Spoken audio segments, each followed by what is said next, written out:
Mi hijo intentó matarme con una caja de bombones envenenados. 40 años. 40 años lo crié, lo amé, le di todo lo que tenía. Y así me lo pagó con arsénico escondido entre chocolate belga y una tarjeta que decía, para la mejor madre del mundo. Me llamo Ariana Mendoza.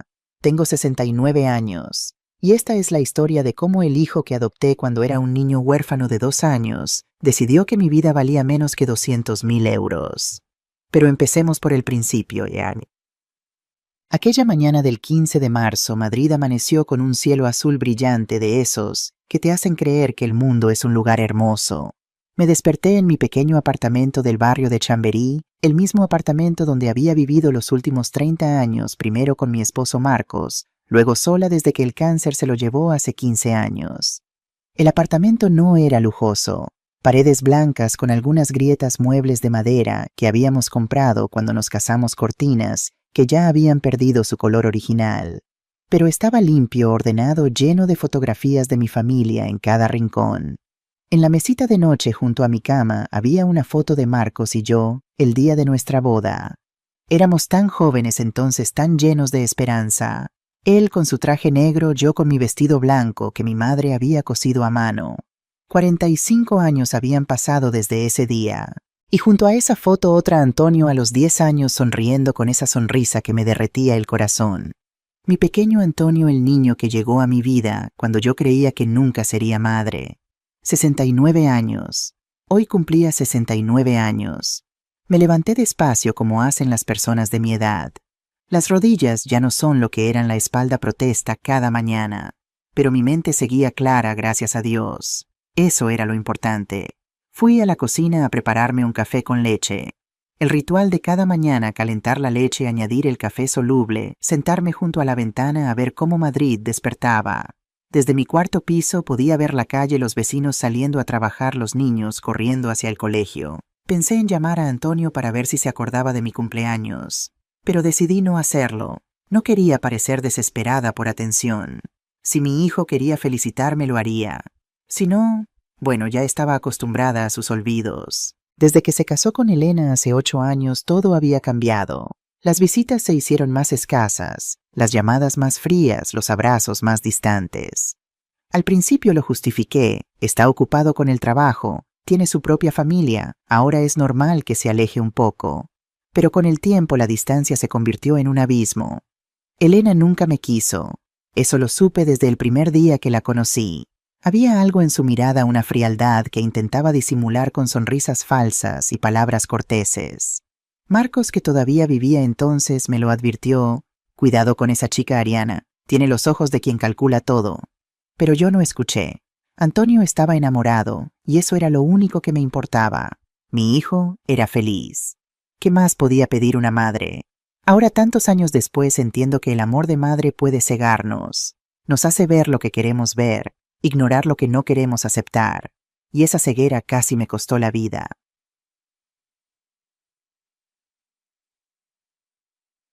El timbre sonó a las 11 de la mañana. Dejé la taza de café sobre la mesa y fui a abrir. En la puerta había un repartidor con un uniforme azul y una caja elegante en las manos. Señora Ariana Mendoza. Sí, soy yo. Tiene un paquete. Firme aquí, por favor.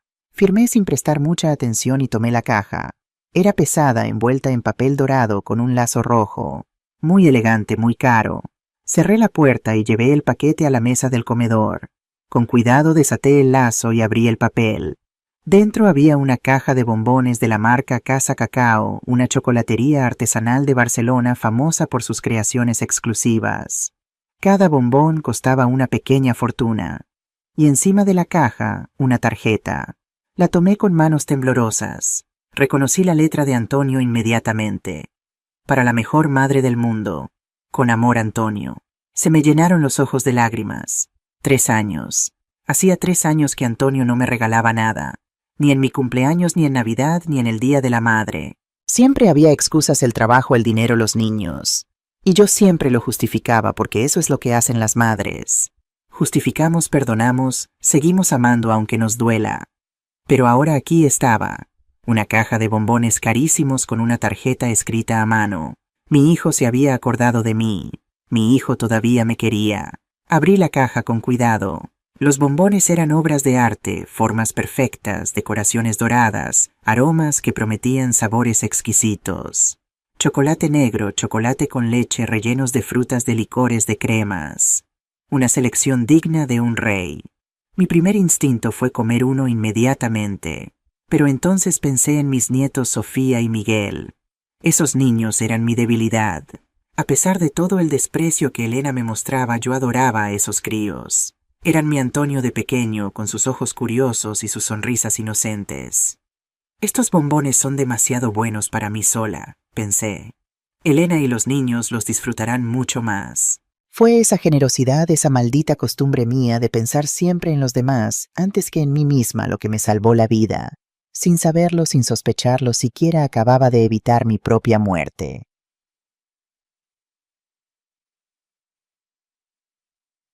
Volví a envolver la caja con cuidado, me puse un vestido decente y tomé las llaves del coche. Mi viejo Seat Ibiza llevaba conmigo 15 años, pero todavía funcionaba bien. Marcos siempre decía que los coches son como las personas, si los cuidas duran toda la vida. El trayecto de Madrid a Toledo era de unos 70 kilómetros por la autopista A42, una hora de viaje que hacía cada vez menos frecuentemente. Antes, cuando Antonio vivía en Madrid, lo veía cada semana. Ahora con suerte una vez al mes, y siempre en la puerta, nunca dentro de la casa. Mientras conducía dejé que mi mente vagara por los recuerdos.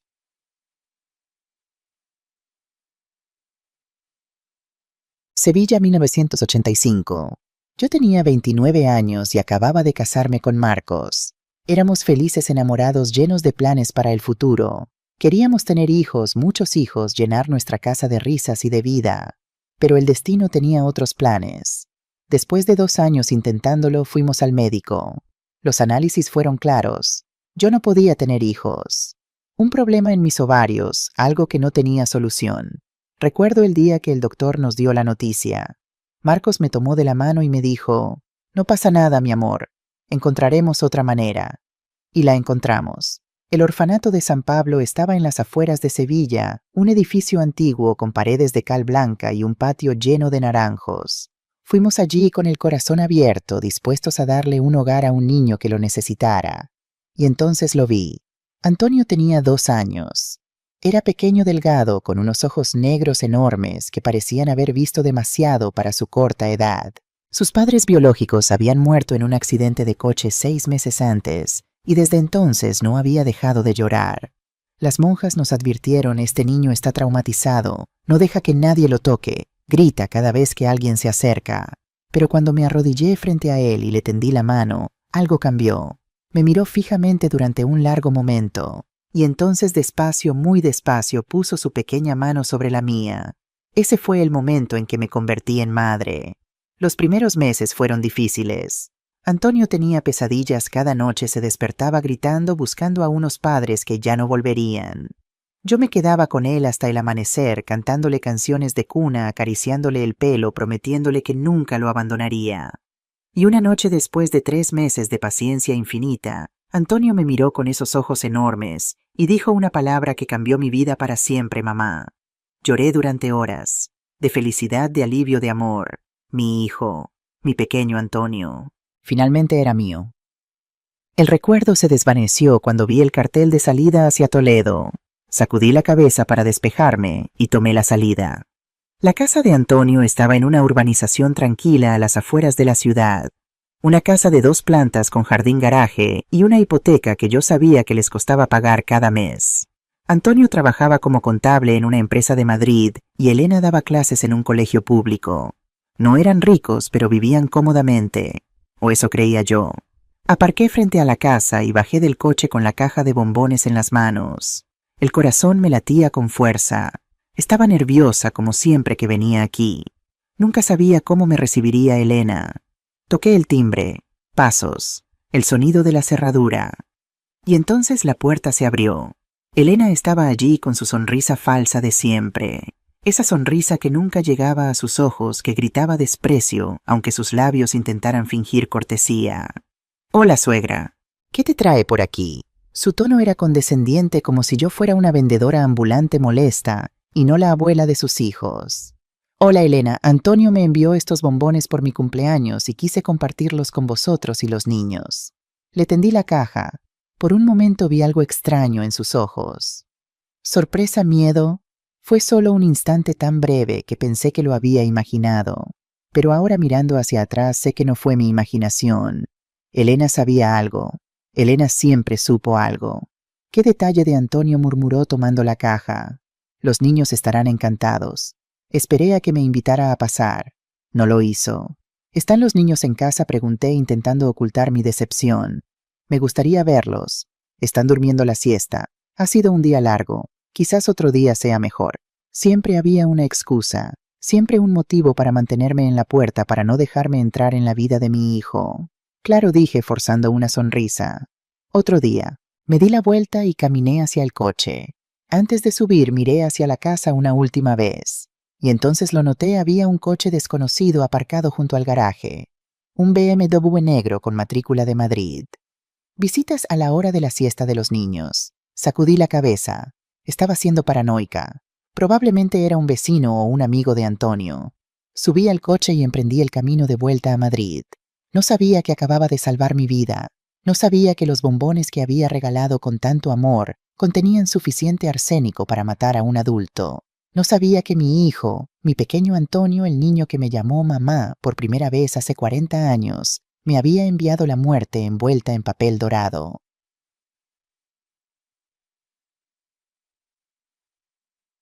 Llegué a mi apartamento cuando el sol comenzaba a ponerse sobre Madrid. El cielo se había teñido de naranja y rosa, uno de esos atardeceres que te hacen olvidar los problemas del día. Cené ligero, una ensalada, un poco de pan, un vaso de vino. Me senté frente a la televisión a ver las noticias, pero mi mente estaba en otra parte. Pensaba en Antonio, en la tarjeta, en cómo quizás las cosas estaban empezando a cambiar entre nosotros. Quizás Elena por fin ha entendido que no soy su enemiga, pensé. Quizás mi hijo ha decidido que su madre todavía importa. Qué ingenua fui. Me fui a la cama temprano, alrededor de las 10. Antes de dormir recé como hacía cada noche. Recé por Marcos para que estuviera en paz. Recé por Antonio, Elena y los niños para que fueran felices. Recé por mí misma para que Dios me diera fuerzas para enfrentar otro día. Esa noche dormí tranquila. Fue la última noche de paz que tendría en mucho tiempo. El teléfono sonó a las 6 de la mañana. Me desperté sobresaltada con el corazón acelerado. Las llamadas a esas horas nunca traen buenas noticias. Lo primero que pensé fue en mis hermanas, en alguna emergencia familiar. Tomé el teléfono con manos temblorosas. En la pantalla brillaba un nombre: Antonio. Diga, mamá. La voz de mi hijo sonaba extraña, tensa, nada parecida a su tono habitual. ¿Has comido los bombones? La pregunta me pilló desprevenida. ¿Qué, Antonio? ¿Son las 6 de la mañana? ¡Contéstame!, gritó, y por primera vez en mi vida sentí miedo de mi propio hijo. ¿Has comido los bombones o no? No los he comido. Se los di a Elena y a los niños ayer. Pensé que les gustarían más que a mí. Silencio. Un silencio largo, pesado, que se extendió durante lo que parecieron horas, pero probablemente fueron solo segundos. ¿Qué hiciste qué? La voz de Antonio ya no era tensa. Era puro pánico. Los niños han comido los bombones, Antonio, no entiendo.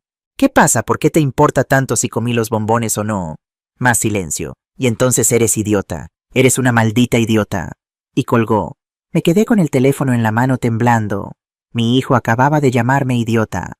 Mi hijo, al que había criado con todo mi amor, al que había dado todo lo que tenía, acababa de insultarme por no comer unos bombones.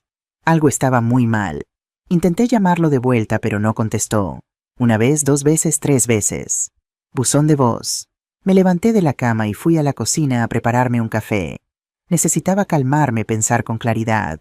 Quizás Antonio estaba estresado por el trabajo. Quizás había tenido una mala noche. Quizás todo tenía una explicación lógica. Pero en el fondo algo me decía que no era así.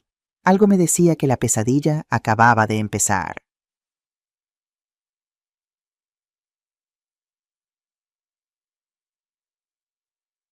El segundo teléfono llegó 2 horas después.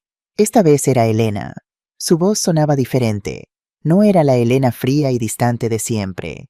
Esta Elena estaba asustada. Suegra, los niños, hospital. Las palabras salían entrecortadas, mezcladas con sollozos. ¿Qué ha pasado?, pregunté sintiendo cómo el pánico se apoderaba de mí. Elena, ¿qué les ha pasado a los niños? ¿Los bombones? Sofía y Miguel comieron bombones anoche. Esta madrugada empezaron a vomitar, a tener convulsiones. Los llevamos a urgencias. El mundo comenzó a girar a mi alrededor.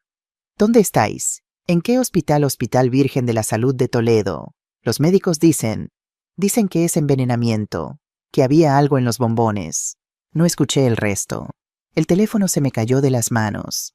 Envenenamiento. Los bombones que Antonio me había regalado. Los bombones que yo había dado a mis nietos. Dios mío, susurré. Dios mío, ¿qué he hecho? Me iré. No recuerdo bien el trayecto a Toledo.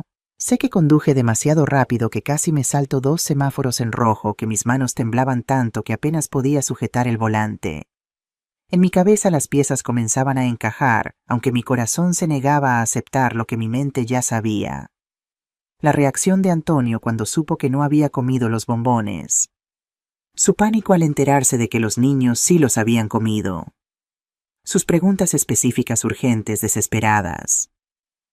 No, me dije a mí misma. No puede ser. Antonio no sería capaz. Es mi hijo. Me quiere. Pero la duda ya había echado raíces. Llegué al hospital a las 10 de la mañana. Aparqué mal, no me importó. Corrí hacia urgencias con el corazón en la garganta. Elena estaba en la sala de espera sentada en una silla de plástico con la cara hundida entre las manos. Cuando me vio llegar, levantó la cabeza. Tenía los ojos rojos de llorar, el maquillaje corrido, el pelo revuelto. Por primera vez desde que la conocía no vi frialdad en su mirada. Solo vi miedo. ¿Cómo están?, pregunté sentándome a su lado. Estables. Los médicos dicen que tuvieron suerte. Solo comieron unos pocos bombones antes de irse a la cama. Si hubieran comido más... No terminó la frase. No hacía falta. ¿Qué había en los bombones?, pregunté, aunque ya intuía la respuesta. Elena me miró fijamente, y entonces dijo una palabra que cambió todo: arsénico. Arsénico. Un veneno. En los bombones que mi hijo me había regalado por mi cumpleaños. El doctor quiere hablar contigo, dijo Elena. Quiere saber de dónde venían los bombones. Me levanté con las piernas temblando y seguí a una enfermera hasta un despacho al final del pasillo. Allí me esperaba un hombre de unos 50 años, con bata blanca y expresión grave. Señora Mendoza, soy el doctor Hernández. Por favor, siéntese. Me senté. El doctor tomó asiento frente a mí y abrió una carpeta. Los análisis confirman que los niños ingirieron arsénico. Una cantidad pequeña, gracias a Dios, pero suficiente para causar síntomas graves. Si hubieran comido más bombones o si fueran más pequeños... Negó con la cabeza. No quiero ni pensarlo. ¿Se pondrán bien?, pregunté con un hilo de voz. Sí, se recuperarán completamente. Pero necesito saber, ¿de dónde salieron esos bombones? Tragué saliva. La verdad quemaba en mi garganta. Me los regaló mi hijo, Antonio, por mi cumpleaños. El doctor me miró con una expresión que no supe interpretar. Su hijo le regaló bombones envenenados. Yo no. Él no sabía. Pero las palabras se me atragantaron porque incluso mientras las decía sabía que eran mentira. Antonio sabía. Por eso me había llamado a las 6 de la mañana preguntando si había comido los bombones. Por eso había entrado en pánico cuando supo que los niños sí los habían comido. Antonio sabía que los bombones estaban envenenados, porque él los había envenenado. Salí del despacho del doctor como una sonámbula. El pasillo del hospital se extendía ante mí blanco y estéril como un túnel sin fin. Caminé sin saber a dónde iba, sin ver a las personas que pasaban a mi lado, sin escuchar los sonidos que me rodeaban. Mi hijo había intentado matarme. Mi hijo, el niño que rescaté de un orfanato. El niño que me llamó mamá por primera vez una noche de hace 40 años. El niño por el que sacrifiqué mi juventud, mis sueños, mis ahorros. Ese niño había puesto veneno en unos bombones y me los había enviado como regalo de cumpleaños. Me detuve junto a una ventana y miré hacia afuera. El cielo de Toledo era de un azul intenso, indiferente a mi dolor. La vida seguía su curso, coches, circulando personas, caminando el mundo, girando como si nada hubiera pasado. Pero mi mundo se había detenido. Suegra, me di la vuelta. Elena estaba detrás de mí con los brazos cruzados sobre el pecho y una expresión que nunca le había visto: miedo mezclado con determinación. Tenemos que hablar, dijo. La seguí hasta una pequeña capilla vacía al final del pasillo. Elena cerró la puerta y se sentó en uno de los bancos de madera. Yo me senté frente a ella. «Elena, ¿qué está pasando?», pregunté. «¿Qué sabes que yo no sé?». Ella se quedó en silencio durante un momento largo. Luego comenzó a hablar. «Hace 6 meses escuché una conversación telefónica de Antonio. Estaba en su despacho con la puerta entreabierta. No debería haber escuchado, pero…» Se mordió el labio. «Estaba hablando con alguien sobre usted, sobre su dinero». «Mi dinero, 200.000 euros, suegra. Antonio descubrió que usted tiene 200.000 euros en el banco. Cuando usted estuvo enferma el año pasado y Antonio tuvo que ayudarla con el papeleo del seguro, vio los extractos bancarios». Sentí un escalofrío recorrerme la espalda. «¿Y qué dijo exactamente?». Elena bajó la mirada. Dijo: «La vieja está sentada sobre 200.000 euros y no suelta un céntimo. ¿Cuánto más va a vivir? Ese dinero debería ser mío». Las palabras cayeron sobre mí como golpes físicos, pero eso no significa… Empecé a decir: «Hay más». Elena me interrumpió alzando la mano. «Hace unas semanas Antonio me dijo que quería enviarle un regalo de cumpleaños especial. Bombones de una tienda cara. Le pregunté por qué después de años sin regalarle nada, y me dijo que era hora de reparar la relación. ¿Y qué tiene eso de malo? Nada. Excepto que ayer, cuando usted vino a traer los bombones, Antonio no estaba trabajando como me había dicho. Estaba en casa, escondido en el dormitorio. Vi su coche aparcado en el garaje trasero, el BMW negro, el coche que había visto ayer y que no reconocí. ¿Por qué se escondería de mí? No lo sé, pero cuando usted se fue y yo abrí la caja de bombones, Antonio apareció de repente. Me quitó la caja de las manos y me dijo que él quería ser el primero en probarlos. Pero entonces sonó su teléfono y tuvo que atender una llamada urgente. Dejó la caja en la cocina y se fue al despacho. Y los niños Sofía y Miguel entraron en la cocina mientras yo preparaba la cena. Vieron los bombones y me pidieron uno. Yo les dije que sí, que podían comer unos pocos antes de cenar. La voz de Elena se quebró. «No pensé, no imaginé. No es culpa tuya», dije automáticamente, aunque mi mente estaba procesando algo mucho más terrible. Antonio había intentado evitar que Elena y los niños comieran los bombones, porque sabía que estaban envenenados, porque los había envenenado específicamente para mí. «Suegra», dijo Elena mirándome directamente a los ojos, «creo que esos bombones no estaban destinados a ser compartidos. Creo que estaban destinados a usted. Solo a usted», lo dijo en voz alta. Lo que yo ya sabía, pero me negaba a aceptar.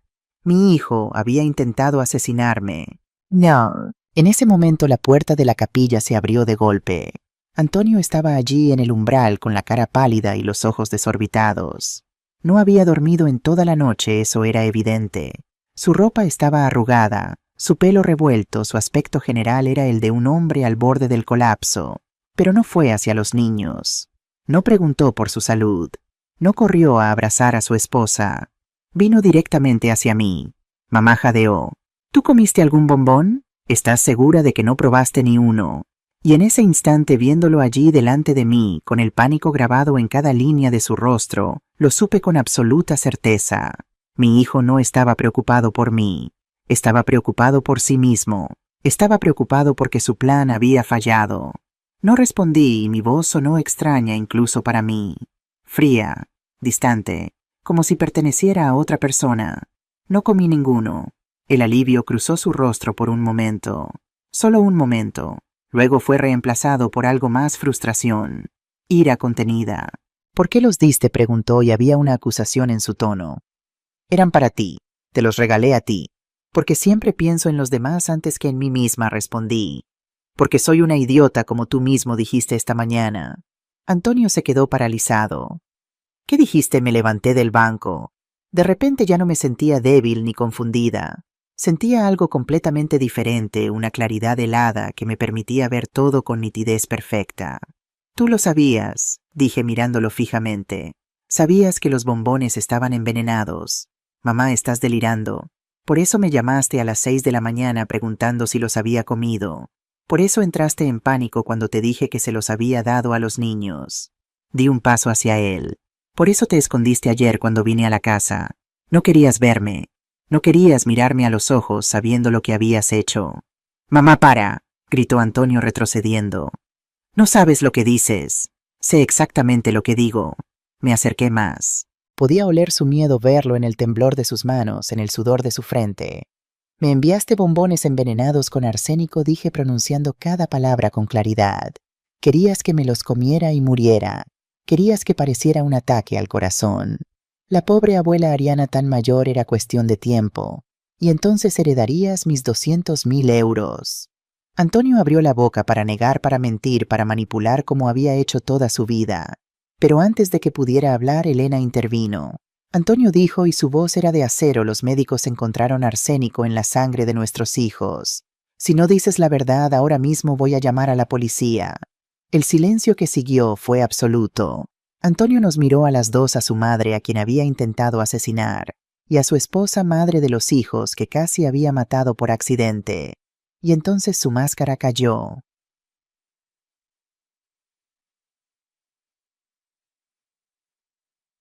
«¿Queréis la verdad?», dijo, y su voz ya no era suplicante ni aterrorizada. Era amarga, resentida, llena de un odio que había estado hirviendo durante años. Pues aquí la tenéis. Se dejó caer en uno de los bancos de la capilla, como si las piernas ya no lo sostuvieran. «Sí, envenené los bombones. Sí quería que te los comieras y murieras». Me miró con ojos que no reconocía. «¿Sabes por qué, mamá? Porque llevas 40 años siendo una carga». Las palabras me golpearon como puñetazos.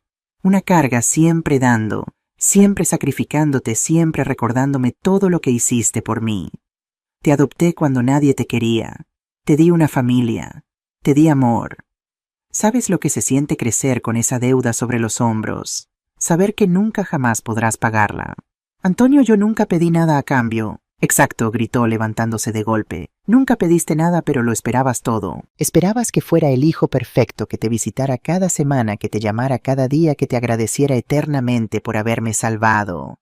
Elena estaba pálida, inmóvil, escuchando la confesión de su marido, como si fuera una pesadilla de la que no podía despertar.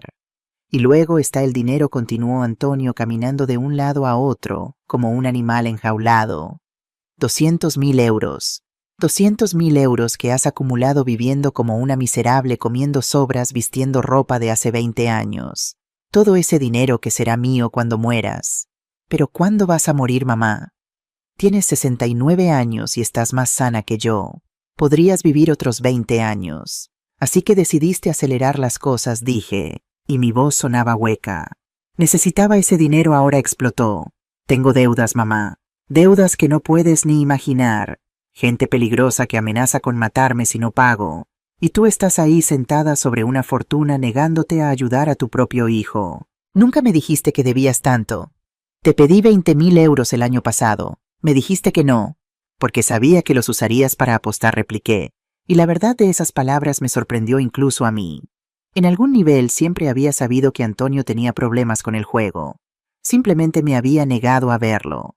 ¿Y qué? ¿Es tu dinero o mi herencia? Porque según las leyes, cuando mueras, todo eso será mío.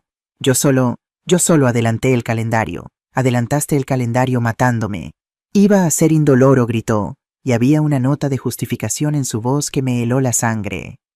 El arsénico en esas dosis causa un ataque cardíaco. Habrías muerto dormida sin sufrir. Nadie habría sospechado nada. Y los niños, intervino Elena, su voz temblando de furia. ¿Pensaste en los niños cuando envenenaste esos bombones? Antonio se volvió hacia ella como si hubiera olvidado que estaba allí. Los niños no tenían que comer nada. Eran para ella. Solo para ella. Me señaló con un dedo acusador. Si esta vieja estúpida se hubiera comido los bombones como una persona normal, nada de esto habría pasado. Vieja estúpida. Las palabras resonaron en la pequeña capilla. Miré a mi hijo, al niño que había salvado, al hombre que había criado, y vi a un extraño que me odiaba, que me despreciaba, que había planeado mi muerte con la misma frialdad con la que se planifica un viaje de negocios. ¿Por qué?, pregunté, y mi voz se rompió por primera vez. Antonio, ¿por qué me odias tanto? Él me miró, y por un momento vi algo debajo de la rabia, algo antiguo y herido. Porque nunca fui realmente tu hijo, dijo. Fui tu proyecto de caridad, tu buena obra. El huérfano que rescataste para sentirte mejor contigo misma. Papá nunca me aceptó. Siempre me miró como a un extraño. Y tú Tú me amabas tanto que me asfixiabas. Tu amor era una cárcel, mamá. Una cárcel de la que nunca pude escapar. Las lágrimas corrían por mis mejillas. Te amé con todo mi corazón. Lo sé, dijo Antonio, y por primera vez sonó cansado en lugar de furioso. Lo sé, y eso es lo peor de todo. Me amaste tanto que me convertiste en esto. El silencio que siguió a la confesión de Antonio fue el más largo de mi vida. Nos quedamos allí los tres en aquella pequeña capilla del hospital mientras las palabras de mi hijo flotaban entre nosotros como humo venenoso. Fui yo quien habló primero. Voy a llamar a la policía. Antonio levantó la cabeza de golpe. No puedes hacer eso. Soy tu hijo. Eres el hombre que intentó matarme. Eres el hombre que casi mata a sus propios hijos. Mi voz era firme aunque por dentro me estaba desmoronando. No voy a dejarte libre para que lo intentes de nuevo. Mamá, podemos arreglar esto entre nosotros. Te devolveré el dinero, buscaré ayuda, iré a terapia. ¿Con qué dinero?, preguntó Elena y su tono era gélido. Según tú debes miles de euros a gente peligrosa. ¿De dónde vas a sacar dinero para devolver nada? Antonio la miró con ojos suplicantes. Elena, mi amor, tú me entiendes. Estaba desesperado. No tenía otra opción. Tenías muchas opciones, lo cortó ella. Podías haber sido honesto conmigo sobre las deudas. Podías haber buscado ayuda profesional. Podías haber hablado con tu madre y pedirle un préstamo. Pero elegiste envenenarla. Se levantó del banco. Me voy a ver a los niños. Y cuando salga de esta capilla voy a llamar a mi abogado para iniciar los trámites de divorcio. Elena, no puedes hacerme esto. Ya está hecho, Antonio. Se detuvo en la puerta y lo miró una última vez. Quise creer que eras un buen hombre. Quise creer que tenías problemas, pero que en el fondo eras buena persona. Pero un buen hombre no intenta matar a su madre. Un buen hombre no pone en peligro a sus hijos por dinero. Y salió dejándonos solos. Antonio se derrumbó en el banco con la cabeza entre las manos. Mamá sollozó, por favor. No me hagas esto. No llames a la policía. Iré a la cárcel. Me destruirán la vida. Me acerqué a él despacio. Me senté a su lado como había hecho tantas veces cuando era niño y lloraba por una pesadilla. Antonio, dije suavemente, tu vida ya está destruida. La destruiste tú mismo. Él levantó la cabeza. Tenía los ojos rojos, la cara empapada de lágrimas. Tenía tanto miedo, mamá. Los hombres a los que debo dinero son malos de verdad. Vinieron a casa. Me amenazaron con hacerle daño a Elena y a los niños si no pagaba. Estaba desesperado. Podrías haberme contado. No podía. ¿Cómo iba a decirte que tu hijo era un ludópata que debía 80.000 euros a mafiosos? ¿Cómo iba a admitir que había robado de mi propia empresa, que había hipotecado la casa, sin decírselo a Elena, que había vaciado las cuentas de ahorro de los niños? Lo miré fijamente. Robaste de tu empresa, hipotecaste la casa, Antonio asintió miserablemente. Lo hice todo mal, mamá. Todo. Y cuando vi tus extractos bancarios y supe que tenías 200.000 euros, pensé que era la solución. Pensé que si heredaba ese dinero podría pagar las deudas, salvar el trabajo, salvar el matrimonio. Matándome. En mi cabeza tenía sentido. Se rió amargamente. Suena loco ahora, ¿verdad? Pero en ese momento era la única salida que veía. Nos quedamos en silencio un momento. Luego le pregunté lo que necesitaba saber. ¿Desde cuándo lo planeabas? 6 meses, admitió. Investigué sobre venenos, sobre formas de que pareciera natural. El arsénico parecía perfecto. Síntomas similares a un infarto difícil de detectar si no se busca específicamente. Compré los bombones más caros que encontré pensando que el chocolate fuerte ocultaría cualquier sabor extraño. 6 meses. Mi hijo había pasado 6 meses planeando cómo asesinarme. Y Lucía, pregunté. Antonio se quedó helado. ¿Cómo sabes lo de Lucía? No lo sabía hasta ahora, pero tu reacción me lo acaba de confirmar. Lo miré con ojos que ya no reconocían al niño que había criado. ¿Quién es Lucía? Él bajó la mirada. Una mujer que conocí en el casino. Trabaja allí. Llevamos 2 años juntos. 2 años. Mientras yo rezaba cada noche por la felicidad de su matrimonio, él tenía una amante. Ella sabía lo de los bombones. Antonio vaciló. Ese vacile fue suficiente respuesta. Fue idea suya, ¿verdad? Dije. No fue idea suya exactamente. Pero cuando le conté lo del dinero y lo desesperado que estaba, ella dijo que a veces las soluciones más simples son las mejores. Y yo entendí lo que quería decir. ¿Está embarazada? Antonio me miró con sorpresa. ¿Cómo? No lo sabía. Pero ahora sí. Él asintió lentamente. 4 meses. Vamos a tener un hijo. Por eso necesitaba el dinero más que nunca. Quería empezar una vida nueva con ella, lejos de todas las mentiras. Una vida nueva construida sobre mi cadáver. Antonio no dijo nada. No había nada que decir. Me levanté del banco. Mis piernas temblaban, pero mi decisión era firme. Antonio, voy a salir de esta capilla. Voy a llamar a la policía. Voy a contarles todo lo que me has dicho. Y luego nunca más volveré a verte. Mamá, por favor, no me llames, mamá. Las palabras salieron más duras de lo que pretendía, pero no me arrepentí. Un hijo no intenta matar a su madre. Un hijo no pasa 6 meses planeando el asesinato de la mujer que le dio todo. Tú no eres mi hijo. Eres un extraño que lleva 40 años usando mi apellido. Caminé hacia la puerta. Antonio se levantó tropezando e intentó agarrarme del brazo. Por favor, te lo suplico. Haré lo que quieras. Me entregaré yo mismo. Pero no me abandones así. Me detuve. Lo miré una última vez. Te abandoné hace mucho tiempo, Antonio. Solo que ninguno de los dos lo sabía hasta hoy. Y salí de la capilla dejando atrás al hijo que había amado durante 40 años. Dejando atrás la mentira de toda una vida. Las horas que siguieron fueron un borrón de caos. La policía llegó al hospital 20 minutos después de mi llamada. 2 agentes uniformados y un inspector de paisano que se presentó como Fernando Ruiz. Les conté todo. La caja de bombones, la llamada de Antonio a las 6 de la mañana, su confesión en la capilla. Elena corroboró mi versión y añadió detalles que yo desconocía, las conversaciones sospechosas que había escuchado, el comportamiento errático de Antonio en los últimos meses, los problemas de dinero que él había ocultado. Antonio fue arrestado esa misma tarde. Lo vi mientras se lo llevaban esposado por el pasillo del hospital. Nuestras miradas se cruzaron por un momento. En sus ojos ya no había rabia ni justificaciones. Solo vacío. No sentí satisfacción. No sentí justicia. Solo sentí un dolor profundo, como si me hubieran arrancado algo vital del pecho. Esa noche volví a mi apartamento de Madrid. Elena se quedó en el hospital con los niños que seguían en observación, pero ya estaban fuera de peligro. El apartamento estaba exactamente como lo había dejado, la taza de café en el fregadero, las cortinas a medio correr, la manta doblada sobre el sofá. 24 horas antes había salido de aquí feliz porque mi hijo me había regalado bombones. Ahora volvía sabiendo que esos bombones contenían mi sentencia de muerte. Me senté en el sofá sin encender las luces. La oscuridad me envolvía como una manta pesada. Y entonces finalmente lloré. Lloré por el niño de 2 años que había encontrado en un orfanato de Sevilla. Por el niño que me llamó mamá por primera vez. Por el adolescente que me hacía reír con sus chistes malos. Por el joven que me prometió que siempre me cuidaría. Lloré por el hombre en que se había convertido, por el extraño que había planeado mi muerte durante 6 meses, por el monstruo que había creado sin darme cuenta. Y lloré por mí misma, por los 40 años que había dedicado a amar a alguien que me veía como un obstáculo, por los sacrificios que había hecho pensando que construía algo hermoso cuando en realidad solo estaba alimentando a una serpiente. No dormí esa noche, ni la siguiente, ni la otra.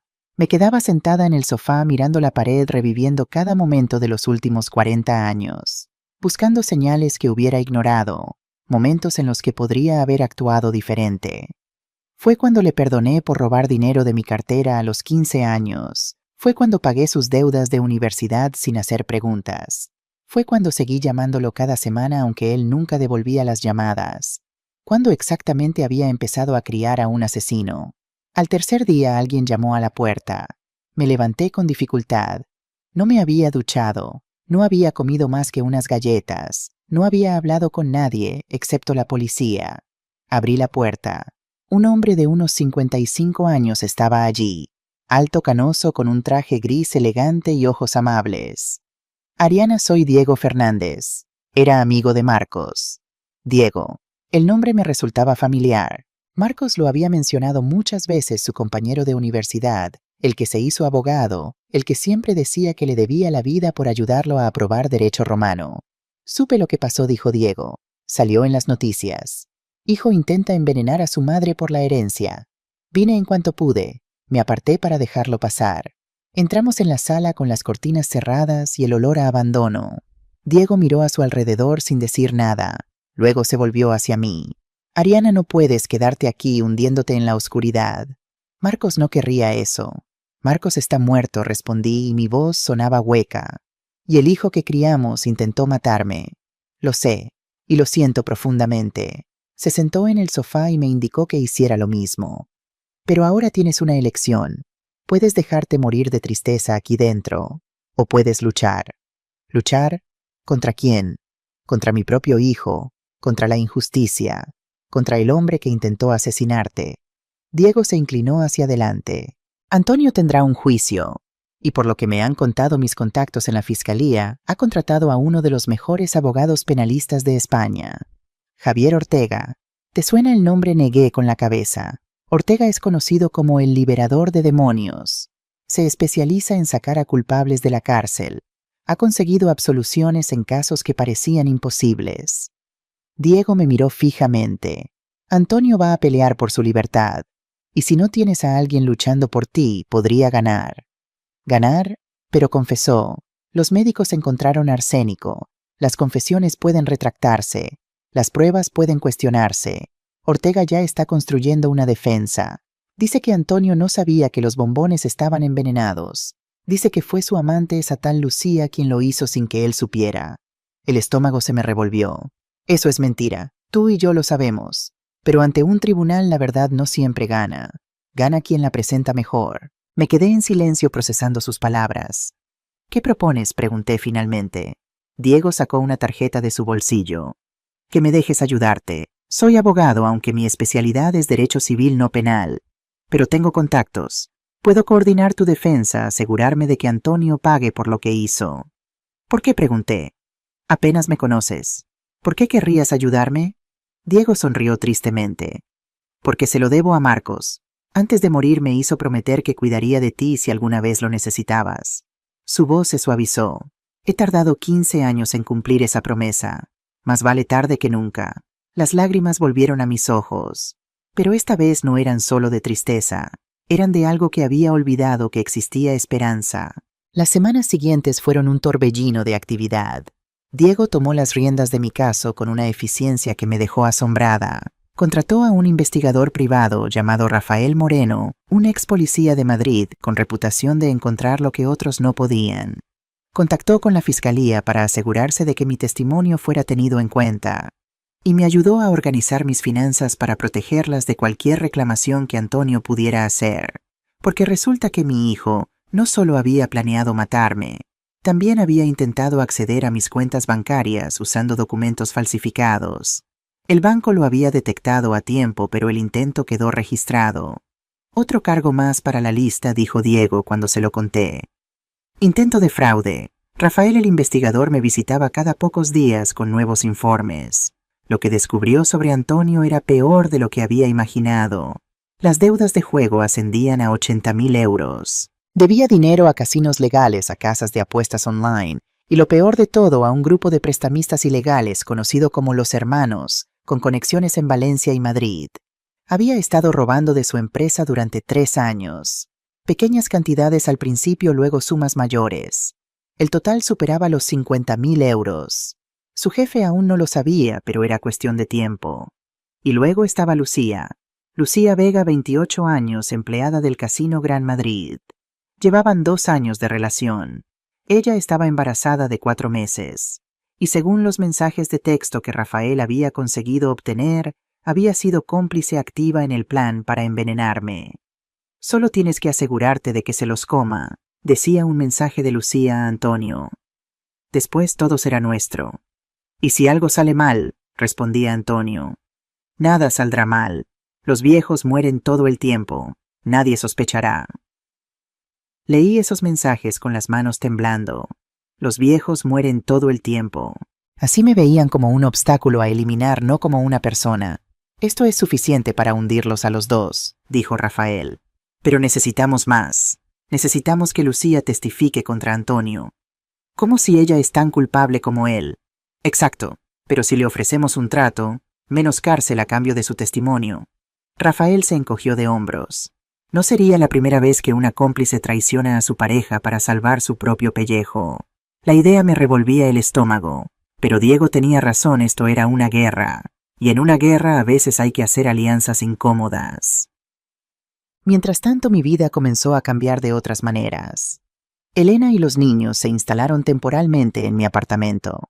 Su casa en Toledo estaba embargada. Antonio había dejado de pagar la hipoteca hacía meses sin decírselo, y no tenían a dónde ir. Las primeras noches fueron incómodas. Elena y yo nunca habíamos sido amigas. Siempre había habido tensión entre nosotras, resentimientos silenciosos, palabras no dichas. Pero compartir un espacio pequeño, cuidar juntas a los niños, enfrentar juntas la misma tragedia, todo eso nos unió de maneras inesperadas. Una noche después de acostar a Sofía y Miguel, Elena y yo nos sentamos en la cocina con 2 tazas de té. Suegra, dijo ella rompiendo un largo silencio, quiero pedirte perdón. La miré sorprendida. ¿Perdón por qué? ¿Por cómo te he tratado todos estos años? Bajó la mirada avergonzada. Siempre fui fría contigo. Te mantuve alejada de los niños. Te hice sentir como una intrusa en tu propia familia. Elena, no tienes que... Sí tengo. Me miró a los ojos. La verdad es que tenía celos de ti, de lo mucho que Antonio te quería, o de lo que yo pensaba que te quería. Cada vez que hablaba de ti, de lo buena madre que habías sido, de cuánto te debía, yo sentía que nunca estaría a la altura. No sabía que te sintieras así. Nunca lo dije. Preferí convertirte en mi enemiga en lugar de enfrentar mis propias inseguridades. Suspiró. Y ahora descubro que el hombre por el que te aparté no valía nada, que estaba dispuesto a matarte por dinero, que me mentía cada día mientras se acostaba con otra. Le tomé la mano. No es culpa tuya. Él nos engañó a las 2, pero tú intentaste advertirme. Las lágrimas corrían por sus mejillas. ¿Recuerdas aquella vez hace 3 años que me dijiste que Antonio parecía distraído, que quizás debería hablar con él sobre lo que le preocupaba? Lo recordaba vagamente. Yo te ignoré, continuó Elena. Pensé que estabas metiéndote donde no te llamaban. Pero tenías razón. Algo estaba muy mal, y yo no quise verlo. Nos quedamos en silencio un momento. Luego dije, Elena, no podemos cambiar el pasado, pero podemos decidir cómo será el futuro. Apreté su mano. Tienes 2 hijos maravillosos que te necesitan. Yo tengo 2 nietos que son la luz de mi vida. ¿Por qué no empezamos de nuevo, no como suegra y nuera, como familia? Elena me miró con ojos húmedos. Me gustaría eso, dijo. Me gustaría mucho. Y así de las cenizas de una tragedia nació algo inesperado, una alianza entre 2 mujeres que habían sido engañadas por el mismo hombre.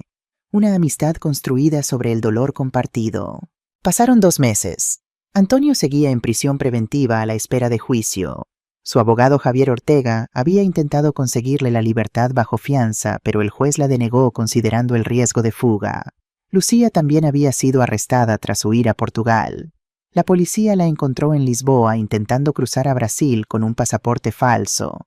Ahora estaba en una prisión de mujeres esperando ser extraditada a España. Rafael seguía desenterrando secretos, y lo que encontró en esos 2 meses fue devastador. Una tarde llegó a mi apartamento con una carpeta gruesa bajo el brazo. Ariana dijo sentándose en el sofá, tengo que contarte algo difícil. Más difícil que descubrir que mi hijo intentó matarme. Diferente. Abrió la carpeta. He estado investigando los antecedentes de Antonio. No solo sus finanzas, sino su historia, su pasado. ¿Qué has encontrado, Rafael? Sacó un documento amarillento con aspecto de tener décadas de antigüedad. Esto es del orfanato de San Pablo en Sevilla. El registro de admisión de Antonio. Miré el documento. Estaba fechado en 1985, el año en que adoptamos a Antonio. ¿Y qué tiene de especial Lee la sección de antecedentes familiares? Tomé el documento y busqué la sección que Rafael indicaba. Lo que leí me dejó helada. Padres biológicos María del Carmen Vega y José Antonio Vega, fallecidos en accidente de tráfico el 14 de marzo de 1985. Nota del trabajador social. Se recomienda evaluación psicológica continua debido a antecedentes de inestabilidad mental en la familia materna. La abuela del menor fue internada en institución psiquiátrica en 1970 con diagnóstico de trastorno antisocial. Trastorno antisocial. La abuela de Antonio había tenido un trastorno antisocial. Esto no significa nada, dije aunque mi voz temblaba. Los trastornos mentales no son hereditarios de esa manera. No siempre concordó Rafael, pero hay predisposiciones genéticas. Y si a eso le sumas un trauma temprano como perder a tus padres a los 2 años... Dejó la frase sin terminar. ¿Estás diciendo que Antonio estaba predestinado a ser así? Estoy diciendo que tenía factores de riesgo que nadie identificó ni trató. Rafael me miró con compasión. Ariana, no estoy justificando lo que hizo. Nada justifica intentar matar a tu propia madre, pero quería que supieras que esto no es completamente culpa tuya. Antonio tenía problemas que iban más allá de cómo lo criaste. No supe cómo sentirme ante esa información. ¿Alivio culpa más dolor? ¿Por qué nadie nos dijo esto cuando lo adoptamos? En los años 80 estos registros no se compartían con las familias adoptivas. Se consideraba mejor empezar de cero, dar al niño una oportunidad sin el estigma de su pasado. Rafael negó con la cabeza. Fue un error. Si hubieras sabido, podrías haber buscado ayuda profesional desde el principio. Pensé en todas las veces que Antonio había mostrado señales de que algo no estaba bien. Los robos de adolescente, las mentiras constantes, la incapacidad de mantener amistades duraderas, la frialdad emocional que a veces mostraba incluso conmigo. Siempre lo había justificado. Es el trauma de perder a sus padres, me decía. Ya lo superará, pensaba. Con suficiente amor sanará. Pero el amor no cura todo. El amor no sustituye a la terapia profesional. El amor no puede deshacer una predisposición genética combinada con un trauma infantil. Podría haber sido diferente si hubiéramos sabido desde el principio, si hubiéramos buscado ayuda, si hubiéramos... Los sí eran infinitos, y ninguno cambiaría el presente.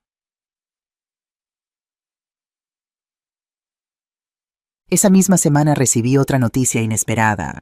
Mi hermana Carmen, que vivía en Valencia, había estado pagando la fianza de Antonio. Diego me lo contó con expresión grave. Carmen no podía creerlo.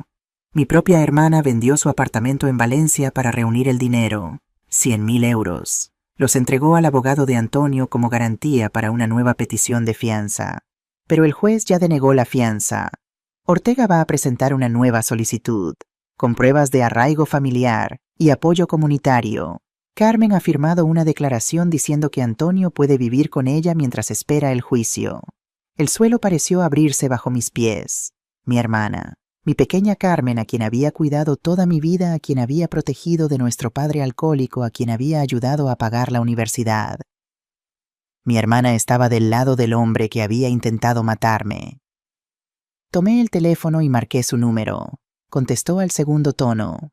Ariana, sabía que llamarías. ¿Por qué, Carmen? Mi voz temblaba de rabia y de dolor. ¿Por qué estás ayudando al hombre que quiso asesinarme? Porque es tu hijo, respondió ella como si fuera la explicación más obvia del mundo. Porque la familia no se abandona pase lo que pase. Intentó matarme. Puso veneno en unos bombones. Estaba desesperado, Ariana. Tenía deudas, estaba asustado. No pensaba con claridad. Su voz se suavizó. Tú siempre fuiste demasiado dura con él. Siempre esperando la perfección, siempre recordándole todo lo que hacías por él. ¿No te has preguntado si quizás lo empujaste a esto? Las palabras me golpearon como un puñetazo. ¿Me estás culpando a mí? Estoy diciendo que Antonio no es un monstruo. Es un hombre enfermo que necesita ayuda, no una cárcel. Carmen suspiró. Mira, sé que estás herida. Tienes derecho a estarlo. Pero destruir a tu propio hijo no te devolverá la paz. Carmen, escúchame bien. Mi voz era de hielo. Antonio no está enfermo. Es un criminal. Planificó mi muerte durante 6 meses. Investigó venenos, compró el arsénico, calculó la dosis. Eso no es desesperación. Es premeditación. Tú siempre lo ves todo en blanco y negro, Ariana. Siempre ha sido así. Y tú siempre has sido ciega ante los defectos de Antonio. Siempre lo justificaste, siempre lo protegiste de las consecuencias de sus actos. Respiré hondo. Pero esta vez no voy a dejarlo pasar. Esta vez va a pagar por lo que hizo. Si sigues adelante con esto, dijo Carmen, y su voz se endureció, perderás algo más que un hijo. Me perderás a mí también. Si tengo que elegir entre mi vida y tu aprobación, la elección es fácil. Colgué antes de que pudiera responder. Me quedé mirando el teléfono durante largo rato, sintiendo cómo otro pedazo de mi mundo se desmoronaba. Mi hijo quería matarme. Mi hermana lo apoyaba. ¿Quién más me traicionaría antes de que esto terminara? 3 semanas después, Diego me llamó a primera hora de la mañana. Ariana, tenemos una oportunidad. Lucía ha aceptado testificar contra Antonio a cambio de una reducción de condena. La fiscalía tiene su declaración completa. Y hay algo más, ella grabó conversaciones con Antonio. Conversaciones donde él admite todo. El corazón me dio un vuelco. Grabaciones audio. Lucía tenía miedo de que Antonio la traicionara si algo salía mal, así que se protegió. Hay conversaciones sobre el plan, sobre el arsénico, sobre cómo iban a gastar el dinero después de tu muerte. Diego hizo una pausa. Es condenatorio, Ariana. Con esto Antonio no tiene escapatoria. Debería haberme sentido aliviada, triunfante, pero lo único que sentía era un vacío inmenso. ¿Cuándo es el juicio? Se ha fijado fecha para dentro de 2 semanas. Pero antes, Diego dudó. Antonio quiere verte. ¿Qué ha pedido una visita? Dice que necesita hablar contigo antes del juicio. La voz de Diego se volvió cautelosa. No tienes ninguna obligación de ir. Pero si decides hacerlo, podría ser útil. Útil como si conseguimos que admita algo más en persona, algo que no esté en las grabaciones de Lucía. Tendríamos un caso aún más sólido. Entendí lo que me estaba pidiendo. ¿Quieres que lo grabe? Quiero darte la opción. Diego suspiró. Sé que es mucho pedir, pero este hombre intentó matarte, Ariana. Si hay alguna forma de asegurar que pague por completo. Me quedé en silencio pensando. Ir a ver a Antonio, mirarlo a los ojos, escuchar lo que tuviera que decir, grabarlo sin que lo supiera. Era manipulador, era frío, era exactamente lo que él me había hecho a mí. Lo haré, dije, pero no por el caso. Lo haré porque necesito entender. Necesito escucharlo decir la verdad cara a cara sin excusas.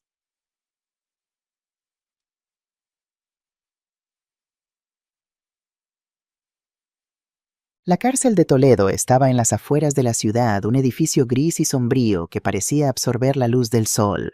Diego me acompañó hasta la puerta, pero no podía entrar conmigo a la visita. El dispositivo de grabación está en tu bolso, me dijo en voz baja. Solo tienes que dejarlo encendido. Grabará todo automáticamente. Asentí. Tenía las manos frías, el estómago revuelto. Diego, ¿y si no puedo hacerlo?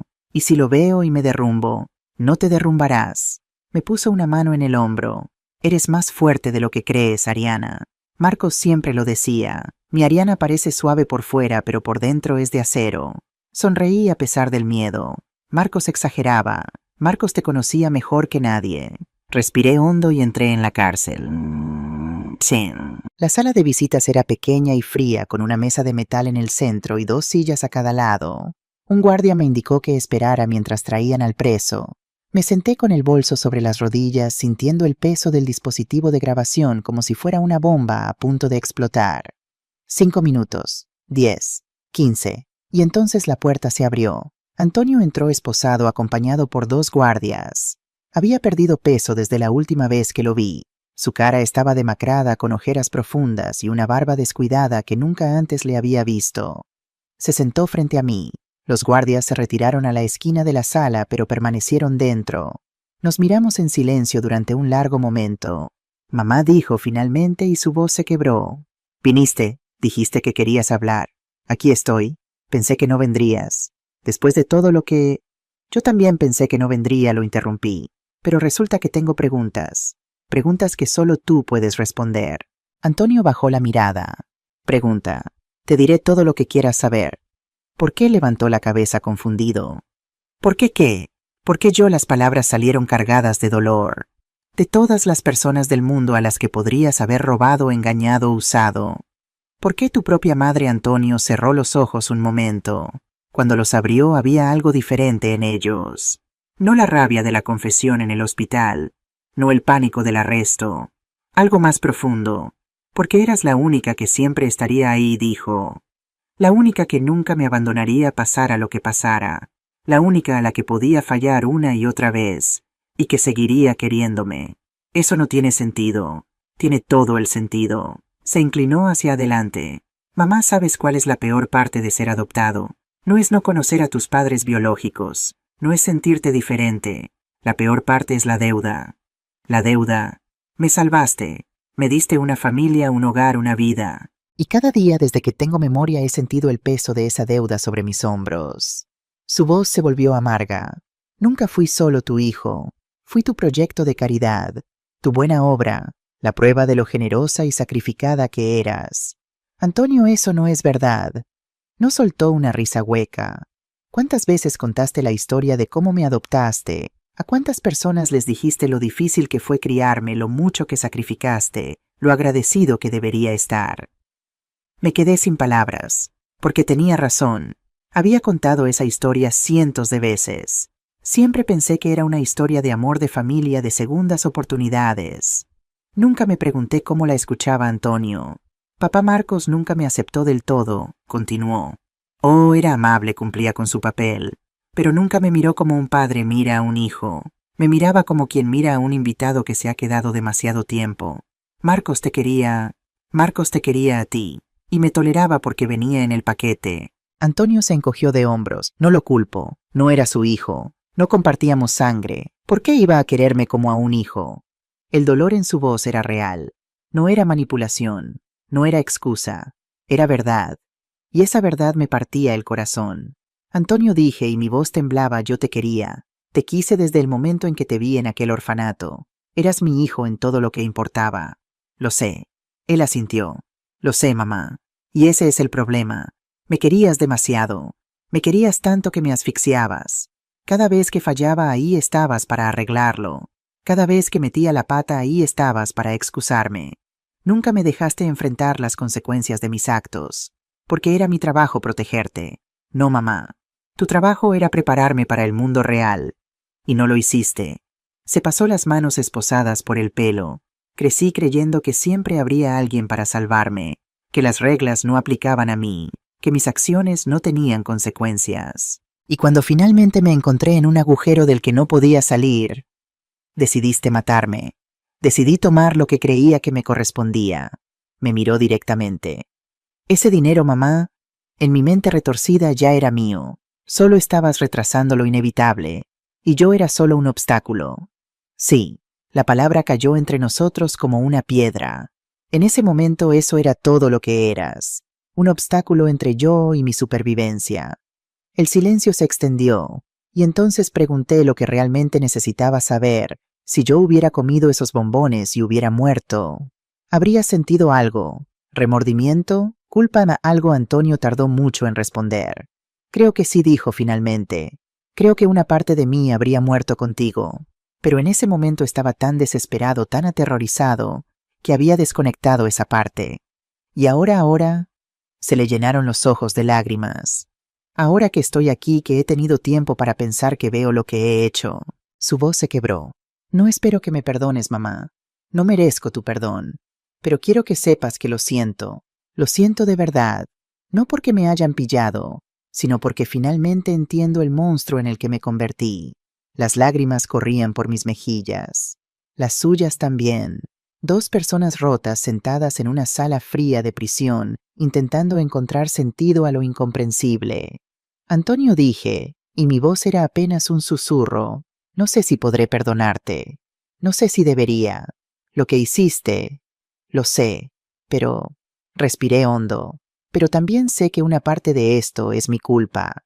Te amé mal. Te protegí de las cosas equivocadas. Te enseñé que el amor significaba dar sin límites, cuando debería haberte enseñado que el verdadero amor incluye límites. Mamá, no puedes culparte. No me estoy culpando por lo que hiciste. Eso es tuyo. Pero me estoy haciendo responsable de lo que yo hice.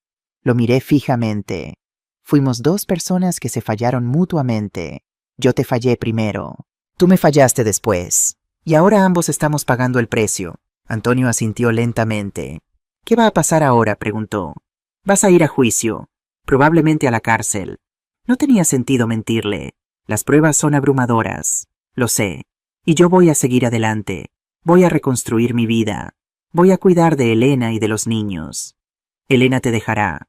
Elena es parte de mi familia ahora, más de lo que tú lo has sido en años. El golpe aterrizó. Vi cómo se encogía. Cuida de Sofía, y Miguel dijo, son buenos niños, no dejes que se conviertan en mí. No lo haré. Me levanté de la silla. Adiós, Antonio. ¿Adiós? Su voz era pequeña, asustada. Esto es todo, no volverás. Lo miré desde arriba, el hombre que había intentado matarme. El niño que había amado durante 40 años. No lo sé, dije honestamente. Hoy no puedo darte más que esto. Quizás mañana sea diferente. Quizás nunca lo sea. Mamá, no me llames mamá, Antonio. Las palabras salieron más suaves de lo que esperaba. Todavía no te has ganado ese derecho de nuevo. Me di la vuelta y caminé hacia la puerta. Detrás de mí escuché su voz por última vez. Te quiero, mamá. A pesar de todo, te quiero. No respondí. No podía.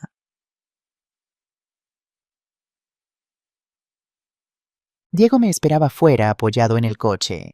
¿Cómo ha ido? Le entregué el bolso con el dispositivo de grabación. Tienes tu confesión, dije. Todo lo que necesitas para hundirlo. ¿Estás bien? Miré hacia el cielo de Toledo. El mismo cielo azul que había visto el día de mi cumpleaños cuando todo esto empezó. No respondí, pero lo estaré. Subí al coche y cerré los ojos mientras Diego conducía de vuelta a Madrid. El primer capítulo de mi nueva vida había terminado, y aunque no sabía qué me esperaba adelante, sabía una cosa con certeza: nunca más sería la mujer que fui, la mujer que daba sin límites, la mujer que amaba sin condiciones, la mujer que permitía que otros la usaran en nombre del amor. Esa mujer había muerto en una capilla de hospital frente a su hijo. La que nacía ahora sería diferente, más fuerte, más sabia, más viva. Esa noche no pude dormir. Me quedé sentada en el sofá de mi apartamento con las luces apagadas y las cortinas abiertas, mirando cómo Madrid parpadeaba en la oscuridad.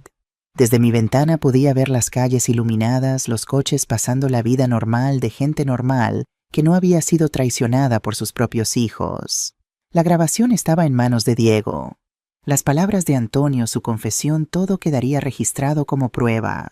Debería sentirme aliviada, victoriosa incluso, pero lo único que sentía era un vacío que amenazaba con tragarme entera. Elena estaba en el dormitorio con los niños, dormida después de un día agotador en el hospital. Sofía y Miguel finalmente habían recibido el alta médica. Estaban bien, sobrevivirían, pero algo en sus ojos había cambiado. Habían visto a su padre esposado, habían escuchado fragmentos de conversaciones que ningún niño debería escuchar. ¿Cómo se le explica a un niño de 11 años que su padre intentó matar a su abuela? ¿Cómo se le dice a una niña de 14 que el hombre que la acostaba cada noche con un beso era capaz de planear un asesinato? Me levanté del sofá y fui a la cocina. Necesitaba hacer algo con las manos, mantener la mente ocupada. Puse agua a hervir para un té, aunque sabía que no lo bebería. En la encimera mi teléfono vibró. Un mensaje de Carmen. Ariana, por favor, tenemos que hablar. Soy tu hermana. No puedo creer que me hayas colgado así. Lo ignoré. Luego llegó otro. Antonio me cuenta que fuiste a verlo. Dice que fue muy duro contigo. Dice que no entiendes por lo que está pasando. Y otro más. Está destruido, Ariana. Es tu hijo. ¿Cómo puedes ser tan cruel? Apagué el teléfono. Cruel. Me llamaba cruel la mujer que había vendido su casa para ayudar al hombre que intentó asesinarme. Volví al sofá. El agua en la cocina empezó a hervir, pero no me moví. El silbido de la tetera llenó el apartamento hasta que se apagó solo. ¿Cuándo exactamente había perdido el control de mi vida? Fue hace 40 años cuando decidí adoptar a un niño traumatizado, sin pedir ayuda profesional. Fue hace 15 años cuando Marcos murió, y me quedé sola enfrentando a un Antonio adulto que ya mostraba señales de problemas. Fue hace 6 meses cuando Antonio comenzó a planear mi muerte, y yo estaba demasiado ciega para verlo, o quizás fue mucho antes. Quizás fue el día en que decidí que mi valor como persona dependía de cuánto podía dar, de cuánto podía sacrificar, de cuánto podía soportar. Mi madre solía decir, una buena mujer se define por lo que hace por los demás. Y yo me pasé 69 años tratando de ser una buena mujer según esa definición. Ser buena hija, buena esposa, buena madre, buena hermana. ¿Y dónde me dejó eso sola en un apartamento oscuro con un hijo en la cárcel por intentar matarme y una hermana que me culpaba por defenderme?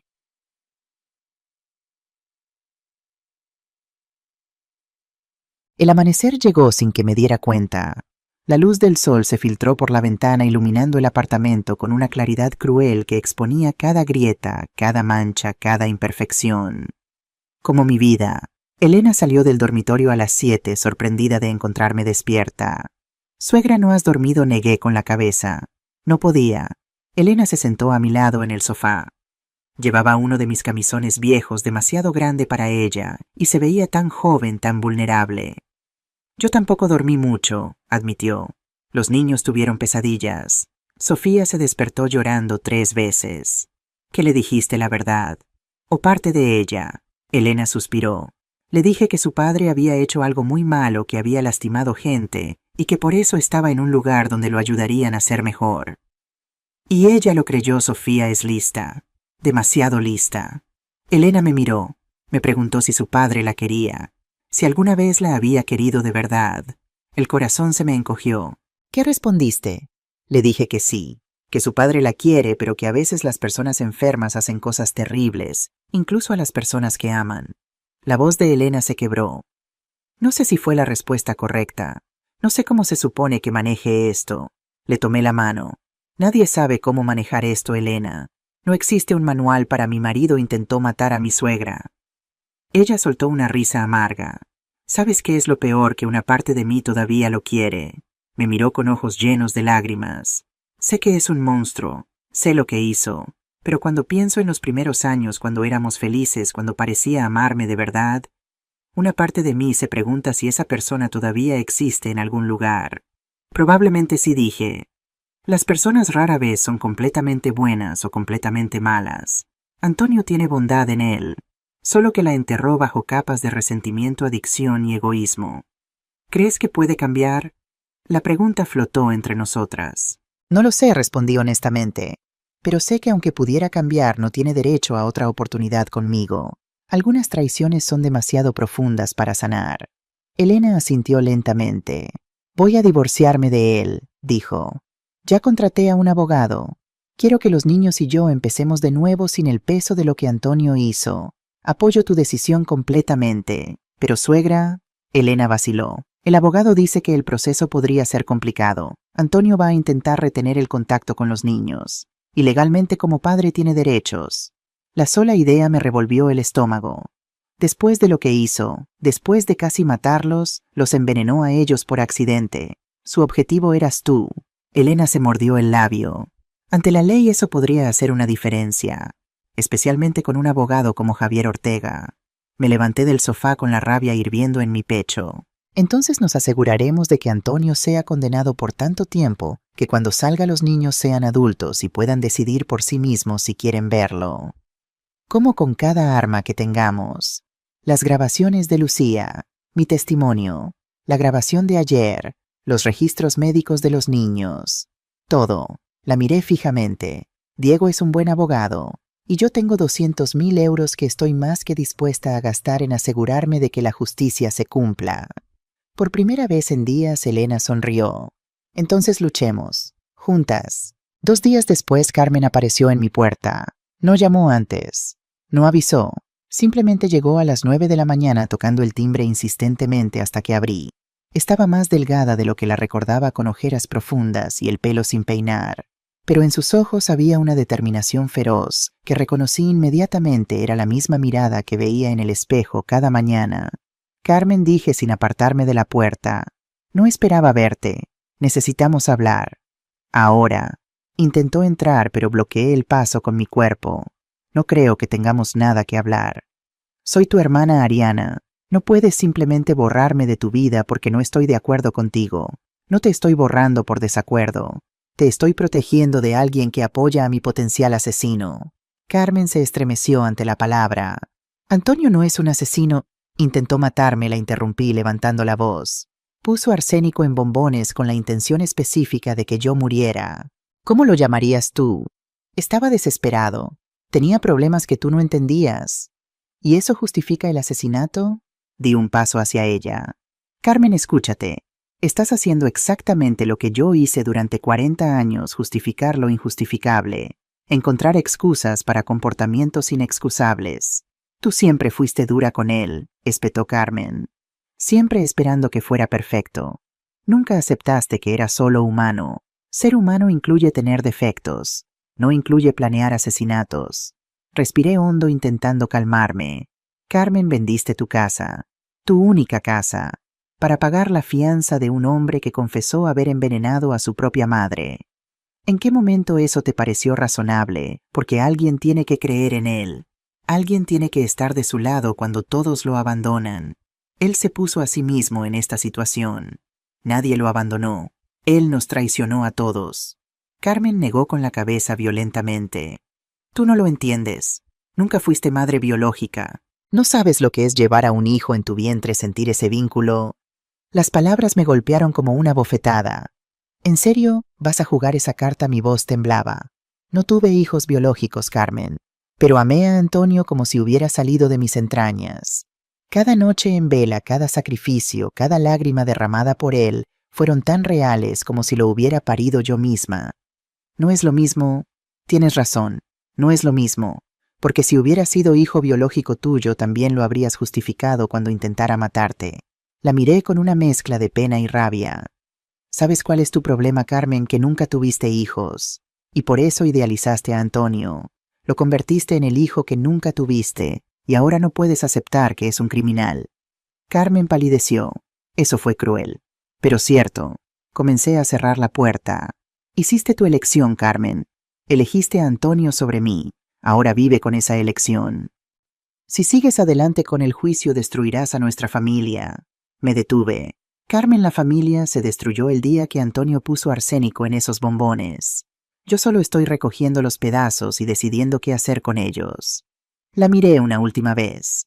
Y decidí que los pedazos que incluyen a personas que justifican intentos de asesinato no van en mi nueva vida. Cerré la puerta en su cara. Escuché sus gritos del otro lado, sus súplicas, sus amenazas. Los ignoré todos. Me apoyé contra la puerta cerrada con el corazón acelerado y las manos temblando. Había perdido a mi hijo. Había perdido a mi hermana.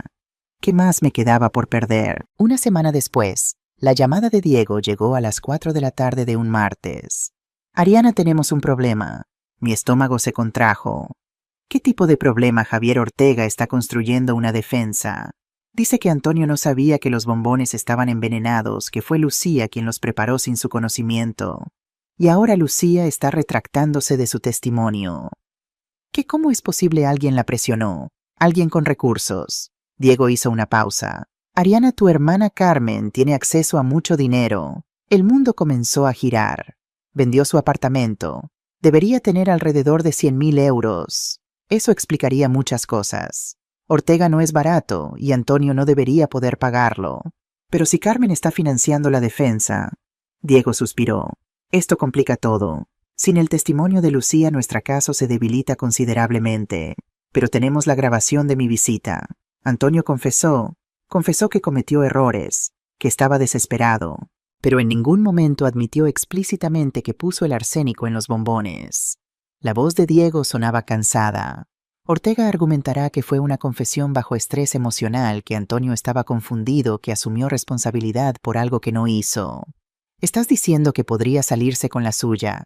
Estoy diciendo que necesitamos prepararnos para una batalla mucho más larga y complicada de lo que pensaba.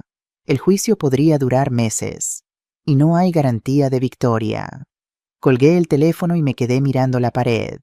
Meses de juicios, meses de ver a Antonio en los tribunales, meses de que los abogados destrozaran mi vida, mi carácter, mi versión de los hechos, meses de revivir el peor momento de mi vida una y otra vez. ¿Tenía fuerza para eso? Esa noche me encontré caminando por las calles de Madrid sin un destino claro. Terminé en el puente de Segovia, el puente más antiguo de la ciudad. Me apoyé en la barandilla de piedra y miré hacia abajo al río Manzanares, que fluía oscuro y silencioso. La ciudad parpadeaba a mi alrededor, pero yo me sentía desconectada de todo, como si estuviera viendo el mundo desde detrás de un cristal. ¿Qué sentido tenía seguir luchando? Antonio tenía un abogado brillante. Carmen estaba financiándolo. Lucía se había retractado. Y yo era solo una anciana de 69 años que probablemente sería destrozada en un estrado por un hombre que se ganaba la vida defendiendo a criminales. El agua abajo se veía negra, profunda, prometía un final rápido a todo este dolor. Señora, me di la vuelta. Una mujer joven de unos 20 años estaba parada a pocos metros de distancia. Llevaba bata de hospital bajo una chaqueta ligera y una expresión preocupada en su rostro. ¿Se encuentra bien?, preguntó acercándose con cuidado. Estoy bien, mentí. Solo admirando la vista. A las 11 de la noche. en uno de los puentes menos turísticos de Madrid. La joven se acercó más. Señora, trabajo en el Hospital La Paz. Soy enfermera, y he visto esa mirada antes. ¿Qué mirada? La mirada de alguien que está considerando si vale la pena seguir adelante. Las lágrimas brotaron sin que pudiera controlarlas. No me conoces, no sabes por lo que estoy pasando. Tiene razón, no lo sé. La joven se apoyó en la barandilla junto a mí, pero sé cómo se siente pensar que el dolor nunca terminará, que no hay salida, que sería más fácil simplemente rendirse. ¿Y cómo lo sabes? Porque hace 5 años yo estuve donde usted está ahora, en un puente, mirando hacia abajo, pensando que saltar sería la solución. La miré realmente por primera vez. Era bonita, con ojos oscuros y una sonrisa triste. ¿Qué te detuvo, una anciana como usted? Sonrió. Se acercó y me preguntó si tenía un cigarrillo. Le dije que no fumaba. Ella respondió, yo tampoco. Pero si vamos a tener esta conversación deberíamos tener algo que hacer con las manos. Así que fuimos a comprar cigarrillos a una gasolinera cercana y terminamos hablando hasta el amanecer. ¿Y eso te salvó? No inmediatamente, pero me dio un día más. Y luego otro, y otro. La joven me tomó la mano. Señora, no sé qué la trajo aquí esta noche, pero sé que sea lo que sea no es permanente. El dolor pasa, las situaciones cambian, y usted se ve como alguien fuerte, como alguien que ha sobrevivido a cosas difíciles antes. Mi hijo intentó matarme, dije, y las palabras salieron como un torrente, y ahora podría salirse con la suya. Y no sé si tengo fuerza para seguir luchando. La joven asintió sin soltarme la mano. ¿Sabe qué aprendí en estos 5 años? Que rendirse le da la victoria a las personas que nos lastimaron. Me miró fijamente. Si usted se rinde ahora, su hijo gana. Gana sin siquiera intentarlo. ¿De verdad quiere darle ese poder? Sus palabras penetraron la niebla de desesperación. No susurré. No quiero. Entonces venga. Alejémonos de este puente. Me tiró suavemente del brazo. Vayamos a tomar un café. Y usted me contará su historia y yo le contaré la mía. Y veremos cómo ambas sobrevivimos esta noche. La seguí alejándome de la barandilla del río, de la tentación de terminar con todo. No sabía quién era esta joven. No sabía por qué se había detenido. Pero en ese momento fue mi ángel guardián. Nos sentamos en un café abierto toda la noche cerca de Atocha.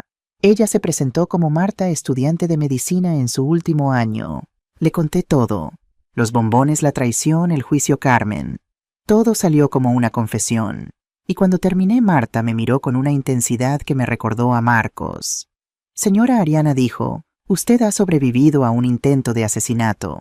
Ha sobrevivido a la traición de su hijo y su hermana. Ha sobrevivido al sistema legal que parece estar fallándole. Se inclinó hacia adelante. ¿De verdad cree que no puede sobrevivir a un juicio? Y en ese momento algo hizo clic en mi interior. Tenía razón. Había sobrevivido a tanto. ¿Por qué rendirme ahora? A la mañana siguiente llamé a Diego.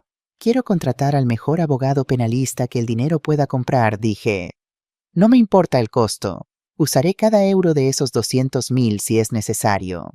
Ariana, ¿estás segura? Completamente. Mi voz era firme.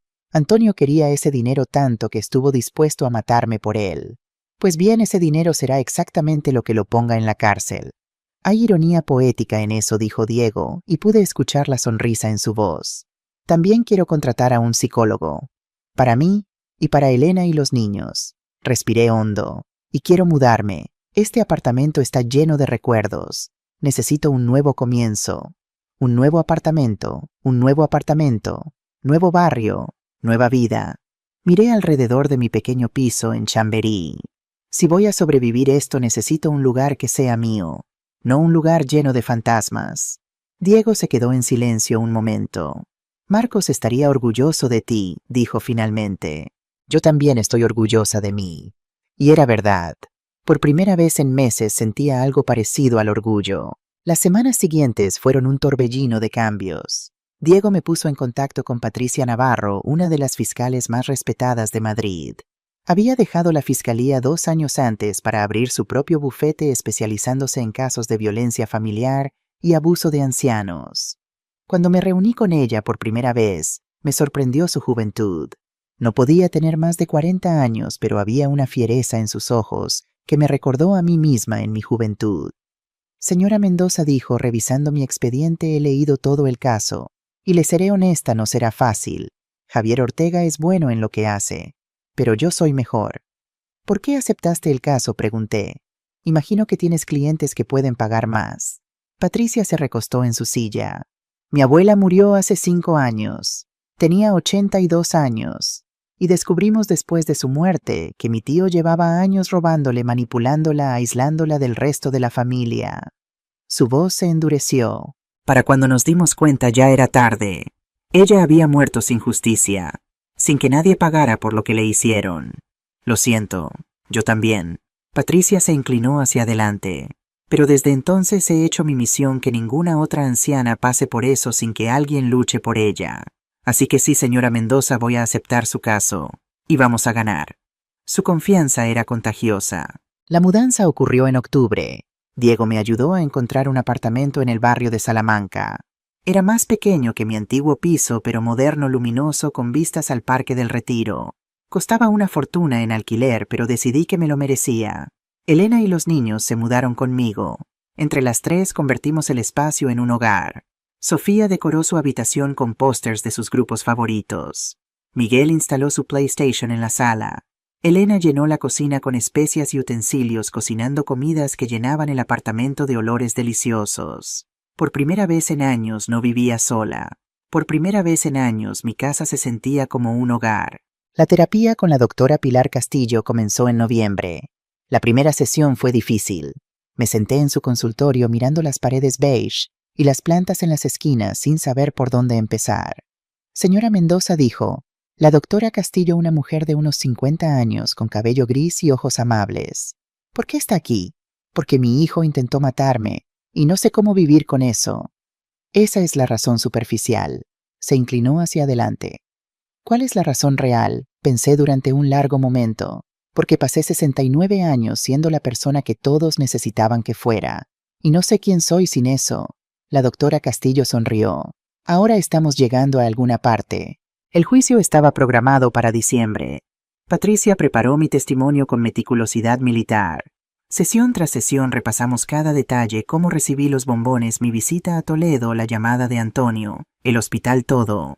Ortega va a intentar hacerte quedar como una madre controladora, me advirtió. Va a sugerir que provocaste a Antonio con años de manipulación emocional. Va a usar tu propia bondad en tu contra. ¿Cómo dirá que fuiste tan asfixiante, tan demandante, que empujaste a Antonio al límite? Que tu generosidad era en realidad una forma de control.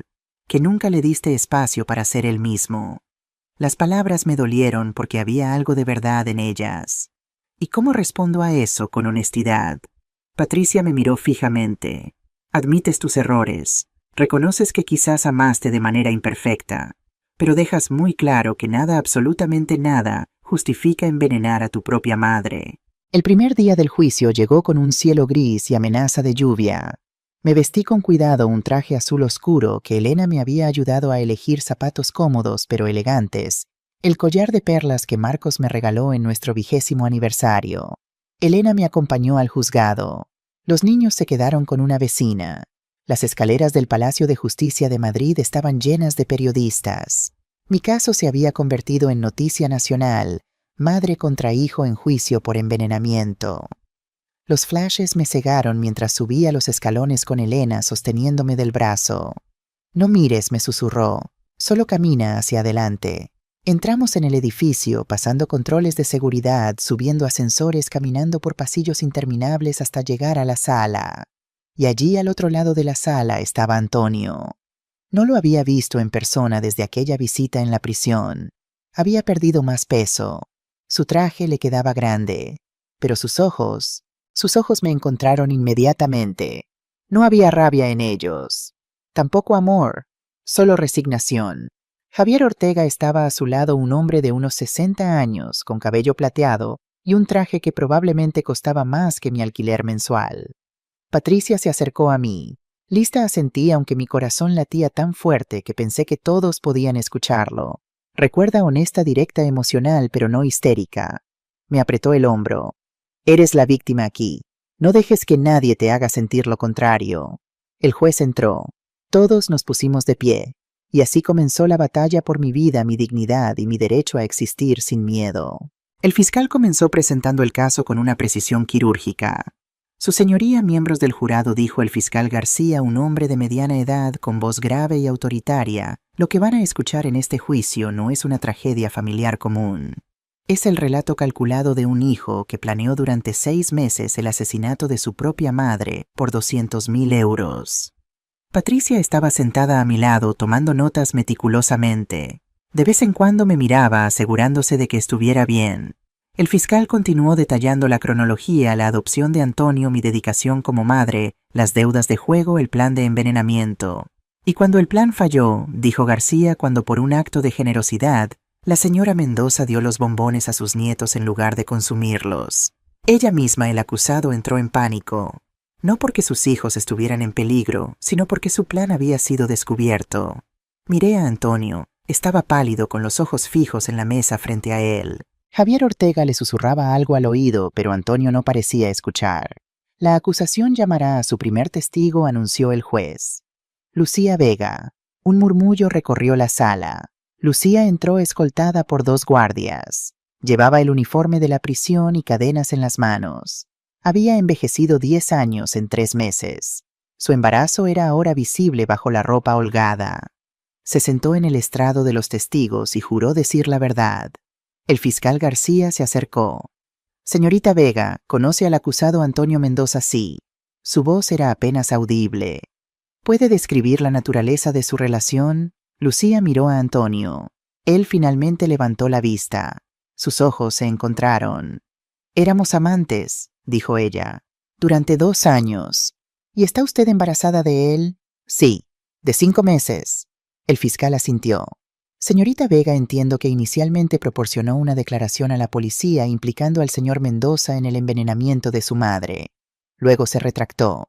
¿Por qué Lucía tragó saliva? Porque tuve miedo. ¿Miedo de qué? De ir a la cárcel, de perder a mi bebé. Antonio me dijo que su abogado podría hacer que todo pareciera idea mía, que yo sería la única culpable. Twist número 4. La verdad de Lucía. Pero hoy ha decidido decir la verdad. ¿Por qué? Lucía respiró hondo. Las lágrimas corrían por sus mejillas. Porque anoche tuve una pesadilla. Soñé que mi bebé crecía preguntándome quién era su padre. Y en el sueño yo le decía que su padre era un asesino y que yo lo ayudé. Sollozó. No quiero que mi hijo crezca con esa verdad.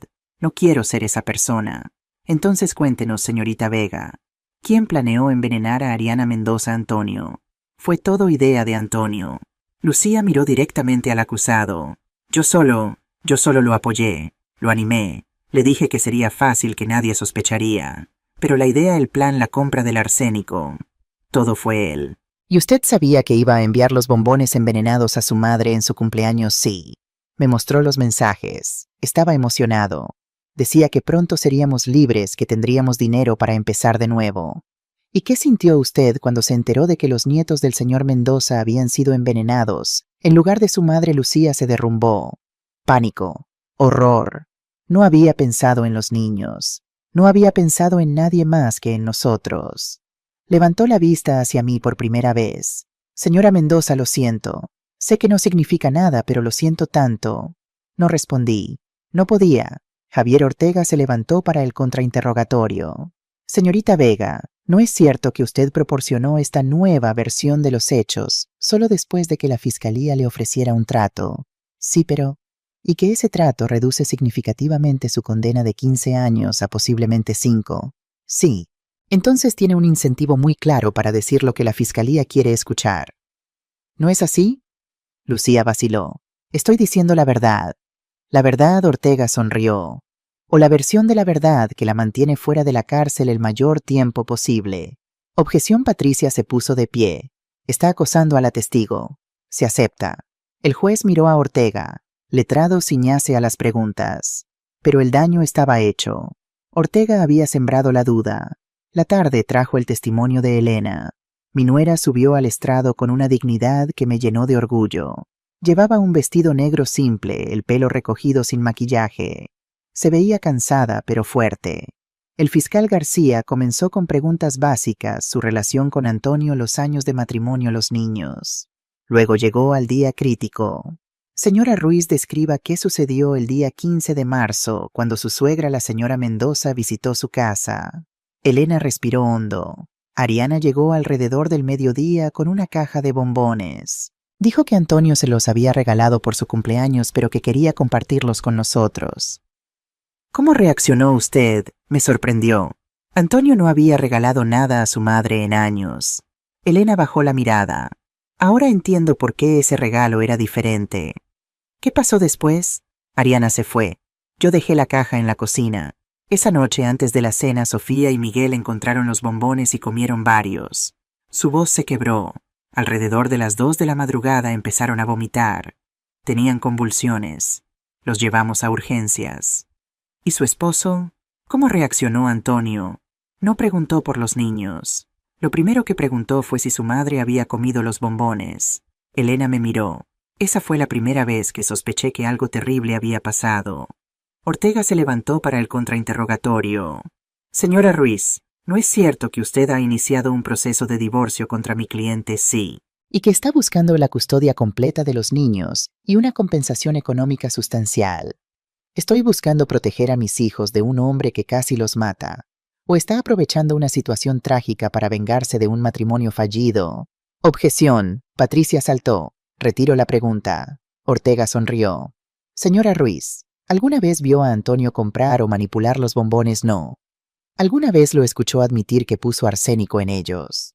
En el hospital él confesó. Responda sí o no.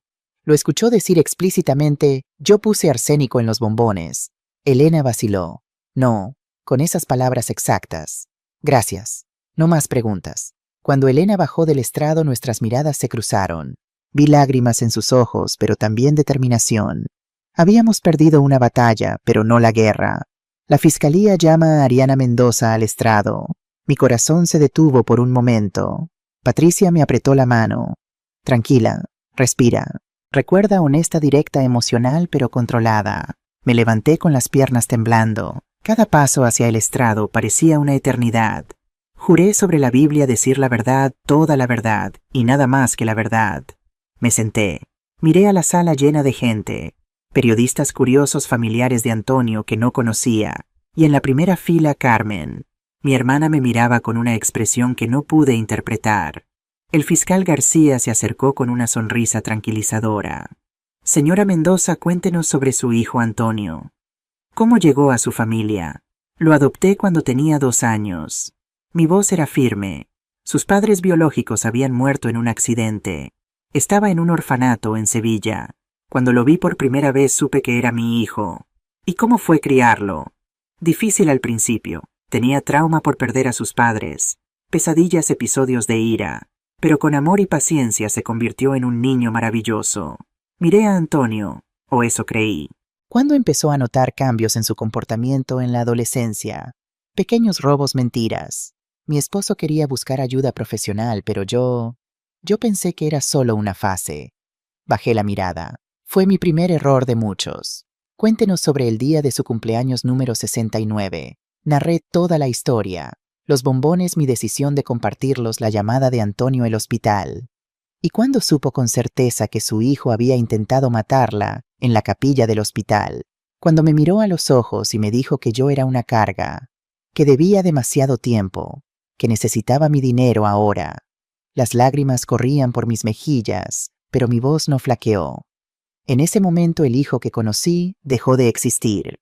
García asintió. Señora Mendoza, algunos podrían argumentar que usted fue una madre demasiado protectora, demasiado controladora. ¿Qué responde a eso? Que tienen razón. La honestidad resonó en la sala. Cometí errores. Lo protegí de las consecuencias de sus actos. Le di todo sin enseñarle el valor de ganarse las cosas. Lo amé de una manera que tal vez no fue saludable. Hice una pausa mirando directamente al jurado. Pero nada de eso justifica que intentara matarme. Nada. Muchas madres cometen errores y sus hijos no las envenenan. Yo no soy responsable de sus decisiones. Él es un adulto. Él eligió comprar el arsénico. Él eligió ponerlo en los bombones. Él eligió enviarlos sabiendo que me matarían. ¿Y cómo se siente ahora hacia Antonio? La pregunta me tomó desprevenida. No lo sé. Era la verdad. Una parte de mí todavía lo ama. Todavía recuerda al niño de 2 años que me llamó mamá por primera vez. Pero otra parte está muerta. La parte que confiaba ciegamente, que perdonaba sin límites, que amaba sin protegerse. ¿Puede perdonarlo? No lo sé. Quizás algún día. Pero hoy lo único que sé es que merezco vivir. Merezco estar a salvo. Y merezco justicia. El fiscal asintió. No más preguntas. Ahora venía la parte que temía el contrainterrogatorio de Javier Ortega. Se acercó con una sonrisa que no llegaba a sus ojos. Señora Mendoza, usted ha admitido que cometió errores como madre. Es posible que esos errores contribuyeran al estado mental de Antonio. Es posible. Pero eso no excusa el asesinato. No hablemos de excusas. Hablemos de explicaciones. Ortega caminó frente a mí. ¿No es cierto que Antonio le pidió ayuda financiera el año pasado? Sí. ¿Y usted se negó? Me negué a darle dinero para apostar. Hay una diferencia. Pero sabía que su hijo estaba en problemas financieros graves. Sabía que tenía problemas. No sabía la magnitud. ¿Y no le pareció su responsabilidad como madre averiguarlo? ¿Ayudarlo? Patricia se levantó. Objeción. El letrado está culpando a la víctima. Denegada. Puede responder, señora Mendoza. Miré a Ortega directamente. Mi responsabilidad como madre terminó cuando Antonio cumplió 18 años. A partir de ahí mi ayuda era un regalo, no una obligación. Y me negué a regalar dinero que sabía sería malgastado. Así que le negó ayuda cuando más la necesitaba, le negué ser cómplice de su adicción al juego. Hay una diferencia. Ortega cambió de táctica. Señora Mendoza, ¿cuántas veces le recordó a Antonio que era adoptado? La pregunta me golpeó como un puñetazo. No llevaba cuenta. Le contaba a otros sobre cómo lo rescató del orfanato a veces. Era una historia de nuestra familia. Una historia donde usted era la heroína y Antonio era el niño roto que necesitaba ser salvado. Objeción, retiro la pregunta. Ortega me miró con frialdad. Señora Mendoza, ¿es posible que su constante recordatorio de que Antonio le debía su vida creara en él un resentimiento que eventualmente se volvió tóxico? Quise negarlo, pero las palabras de Antonio en la prisión resonaron en mi mente. Me amaste tanto que me asfixiabas. Es posible, admití. Pero el resentimiento no justifica el asesinato. Muchas personas tienen relaciones complicadas con sus padres y no los envenenan. Una última pregunta, señora Mendoza. ¿Usted grabó su conversación con Antonio en la prisión sin su conocimiento? Mi sangre se heló. Sí. Y esa grabación fue obtenida mediante engaño. Fue obtenida para buscar la verdad. Una verdad que usted ya había decidido antes de entrar a esa prisión, la verdad que mi hijo confesó con sus propias palabras. Ortega sonrió.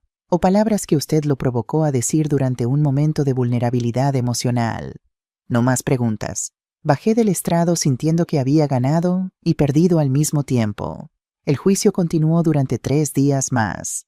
Testigos médicos confirmaron el envenenamiento con arsénico. Expertos en toxicología explicaron cómo la dosis en los bombones era suficiente para matar a un adulto. Policías narraron el arresto de Antonio. Pero Ortega contraatacaba cada punto. Cuestionaba cada procedimiento. Sembraba dudas en cada oportunidad. El 4.º día, cuando pensábamos que los testimonios habían terminado, Patricia se puso de pie. Su señoría, la fiscalía tiene un testigo adicional de último momento. Ortega protestó inmediatamente. Objeción, no se nos notificó de ningún testigo adicional. Su señoría dijo, Patricia, este testigo apareció solo ayer. No pudimos notificar antes porque no sabíamos de su existencia. El juez consideró, ¿quién es el testigo Carmen Mendoza? La hermana de la víctima. Un murmullo de sorpresa recorrió la sala. Miré a Carmen en la primera fila. Estaba pálida, las manos apretadas en su regazo. ¿Qué estaba pasando? Twist Number 5, la redención de Carmen. Carmen subió al estrado como si caminara hacia su propia ejecución. Señorita Mendoza, comenzó Patricia, entiendo que usted ha estado financiando la defensa de Antonio. Es correcto, sí. La voz de Carmen era apenas audible. ¿Por qué? ¿Por qué? Porque creía que era inocente. Creía que mi hermana estaba exagerando, que Antonio había cometido un error, pero no un crimen. Y ahora Carmen me miró. Las lágrimas corrían por sus mejillas. Ayer Antonio me llamó desde la prisión. Me pidió que testificara a su favor, que dijera que Ariana había sido abusiva, controladora, que prácticamente lo había forzado a actuar así. ¿Y usted aceptó al principio? Sí, porque quería salvar a mi sobrino. Carmen sollozó, pero entonces me preguntó algo más. Me preguntó si podía convencer a Ariana de retirar los cargos, y cuando le dije que no creía que fuera posible él dijo... ¿Qué dijo Carmen? Cerró los ojos. Dijo... Entonces encuentra otra manera de callarlo. Ella es vieja. Los viejos tienen accidentes. La sala estalló en murmullos. ¡Orden!, gritó el juez. Antonio Mendoza le sugirió que causara daño a su propia hermana. No lo sugirió directamente, pero la implicación era clara. Carmen me miró con ojos llenos de dolor, y en ese momento entendí, no solo que era culpable del envenenamiento, sino que no tenía remordimiento, que volvería a hacerlo si tuviera la oportunidad. Y por eso decidió testificar. Decidí testificar porque pasé 3 meses defendiendo a un monstruo mientras culpaba a mi hermana por ser víctima. Carmen se quebró. Ariana, perdóname, por favor, perdóname. No pude responder. Las lágrimas me cegaban. Patricia continuó. ¿Tiene usted las grabaciones de esas llamadas telefónicas? Sí. Antonio no sabía que las llamadas desde la prisión se graban automáticamente. Solicité copias ayer. La defensa las tiene en su expediente, su señoría. Ortega se puso de pie furioso. Su señoría, esto es una emboscada, es evidencia, letrado. El juez miró a Carmen. ¿Está dispuesta a entregar esas grabaciones como prueba? Sí. Entonces se admiten como prueba. Durante el receso las grabaciones fueron reproducidas. La voz de Antonio llenó la sala. Tía Carmen, necesito que testifiques. Diles que mamá siempre fue controladora, que me hacía sentir menos. Ya sabes, construye la narrativa. Y si Ariana no retira los cargos, entonces encuentra otra manera. Ella es vieja. Los viejos tienen accidentes. Se caen por las escaleras. Olvidan tomar su medicación correctamente. La sala quedó en silencio absoluto cuando terminó la grabación. Miré a Antonio. Tenía la cabeza entre las manos. Ortega estaba pálido. No había vuelta atrás ahora. Los alegatos finales fueron breves. Patricia resumió el caso con precisión devastadora. Antonio había planeado durante 6 meses el asesinato de su madre. Lo había ejecutado enviándole bombones envenenados. Y cuando falló, intentó manipular el sistema legal y amenazar a su propia tía para evitar consecuencias. Ortega hizo lo que pudo. Argumentó que Antonio estaba mentalmente inestable, que las deudas lo habían llevado al límite, que no había premeditación real. Pero las pruebas eran abrumadoras. El jurado se retiró a deliberar. Esperamos 3 horas. Me senté en un banco fuera de la sala con Elena y Carmen. Mi hermana no había dejado de llorar desde su testimonio. Ariana dijo finalmente: sé que no merezco tu perdón. Sé que te fallé de la peor manera posible. Pero quiero que sepas que pasaré el resto de mi vida intentando compensarlo. La miré, mi hermana menor, la niña que había protegido de nuestro padre alcohólico, la adolescente que había ayudado a pagar la universidad, la mujer que me había traicionado de la manera más profunda. Carmen, no puedo perdonarte hoy, dije honestamente. Estoy demasiado herida, demasiado agotada, pero quizás algún día podamos empezar de nuevo. Ella asintió aceptando lo que le ofrecía. Eso es más de lo que merezco. Elena nos tomó de la mano a ambas. Las familias se rompen, dijo, pero también pueden reconstruirse, solo que de formas diferentes.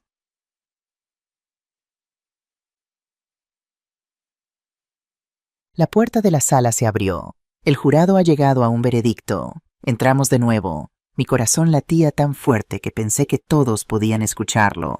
El juez miró al portavoz del jurado. Han llegado a un veredicto, sí, su señoría. ¿Cómo encuentra al acusado en el cargo de intento de asesinato en primer grado culpable?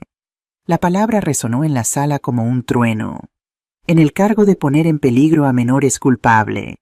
En el cargo de fraude y falsificación de documentos, culpable.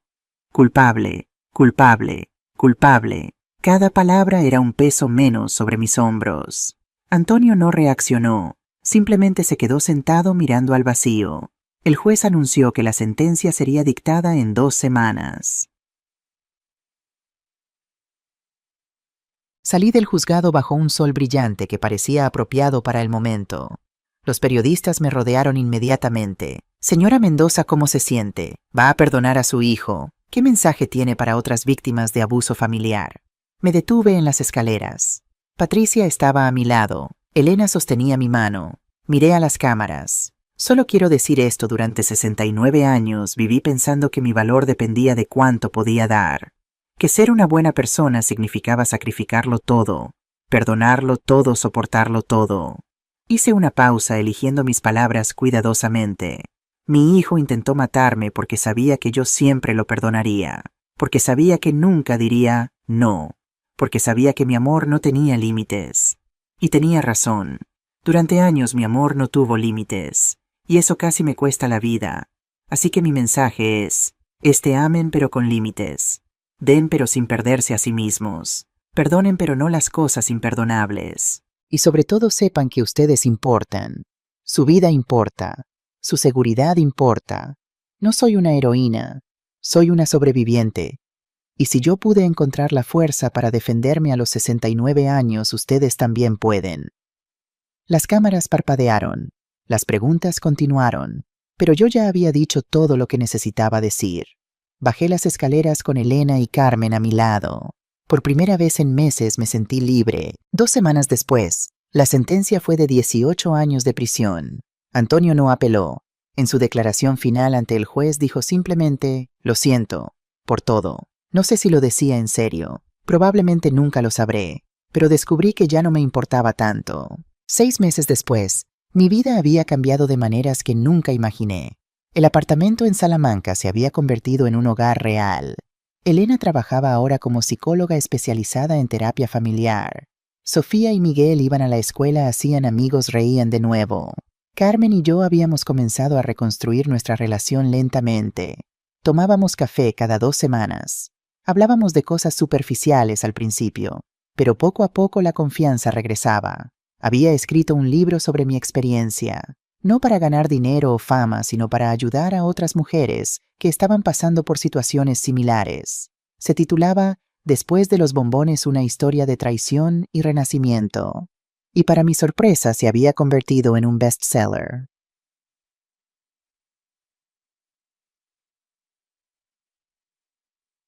Una tarde de junio sonó el timbre. Abrí la puerta y encontré a Marta, la joven enfermera que me había salvado en el puente aquella noche. Señora Ariana sonrió ampliamente. Espero que no le moleste que aparezca así. Conseguí su dirección a través de su editorial. Marta, pasa por favor. ¿Qué te trae por aquí? Entramos a la sala. Le serví té. Leí su libro, dijo. Y quería agradecerle. ¿Agradecerme por qué? Porque usted me salvó a mí tanto como yo la salvé a usted aquella noche. Marta sonrió. Ver cómo usted superó todo esto, cómo se convirtió en una defensora de otras mujeres, me inspiró a hacer lo mismo. ¿Qué quieres decir? Me he unido a una organización que ayuda a víctimas de abuso familiar. Trabajo con mujeres mayores que están siendo explotadas o abusadas por sus propias familias. Sus ojos brillaban. Su historia me mostró que incluso en los momentos más oscuros podemos encontrar luz. Y yo quiero ser esa luz para otras personas. Me llenaron los ojos de lágrimas. Marta, no sabes cuánto significa eso para mí. Nos abrazamos. 2 mujeres que se habían salvado mutuamente en diferentes momentos, ahora unidas en un propósito común. 10. Un año después, estaba sentada en el balcón de mi apartamento viendo el atardecer sobre Madrid. Sofía estaba en su habitación estudiando para los exámenes. Miguel jugaba videojuegos en la sala. Elena preparaba la cena en la cocina cantando suavemente. Sonidos de una familia, sonidos de un hogar. Mi teléfono sonó. Era Diego. Ariana, ¿cómo estás? Bien, Diego. Muy bien. Te llamo porque, Antonio solicitó una visita. Dice que quiere verte. El nombre me provocó un escalofrío, pero ya no era de miedo. Era solo tristeza. ¿Y tú qué piensas que es tu decisión? No tienes ninguna obligación de verlo, pero si decides hacerlo, iré contigo. Pensé durante un largo momento. No dije finalmente, no estoy lista. Quizás nunca lo esté. Y está bien así. Está bien así, repitió Diego. Colgamos. Miré hacia el horizonte. El sol se ponía pintando el cielo de naranja y rosa. Un día terminaba, otro comenzaría mañana, y yo estaría aquí para verlo. Viva, libre, completa. Cumplí 72 años en un restaurante elegante rodeada de las personas que importaban. Elena y sus hijos, ahora de 17 y 14 años. Carmen, que había vendido su casa en Valencia y se había mudado a Madrid para estar más cerca. Diego y su esposa, Patricia, mi abogada, que se había convertido en amiga cercana, Marta y su nuevo bebé, y Rafael, el investigador que me había ayudado durante el juicio y que, para sorpresa de todos, incluida yo misma, se había convertido en algo más que un amigo. Levantamos copas de vino. Por Ariana dijo Elena, la mujer más fuerte que conozco. Por la abuela dijeron Sofía y Miguel al unísono, que nos enseñó que nunca es tarde para defenderse. Por mi hermana dijo Carmen con lágrimas en los ojos, que me enseñó el verdadero significado del perdón. Bebimos, reímos, compartimos historias. Y cuando llegó el momento del postre, el camarero trajo una caja envuelta en papel dorado. Por un momento mi corazón se detuvo, pero era solo Miguel bromeando. Tranquila, abuela, son galletas caseras de mamá, no bombones envenenados. Todos rieron, yo también, porque el horror de hace 3 años ya no me definía. Había sobrevivido, había sanado, había aprendido que el amor verdadero incluye límites, que la familia se define por las acciones, no por la sangre, que perdonarse a uno mismo es tan importante como perdonar a otros, y que nunca es tarde para empezar de nuevo. Abrí la caja, las galletas olían delicioso, las compartí con todos en la mesa, porque ahora sabía algo que no sabía antes: compartir es hermoso, pero no a costa de tu propia vida. Dar es hermoso, pero no hasta quedarte vacía. Amar es hermoso, pero no sin amarte primero a ti misma. Miré alrededor de la mesa a estas personas que habían llenado mi vida de luz después de tanta oscuridad, y supe con absoluta certeza que había encontrado mi hogar, no en un lugar, en mí misma. Antonio cumple actualmente el 6º año de su sentencia de 18 años en la prisión de Soto del Real. No he vuelto a verlo desde el día de la sentencia. No sé si algún día lo haré, pero he aprendido que el cierre no siempre viene de confrontaciones o perdones dramáticos. A veces el cierre viene simplemente de elegir vivir, de elegir la paz sobre la justicia, de elegirte a ti misma, y eso al final es suficiente.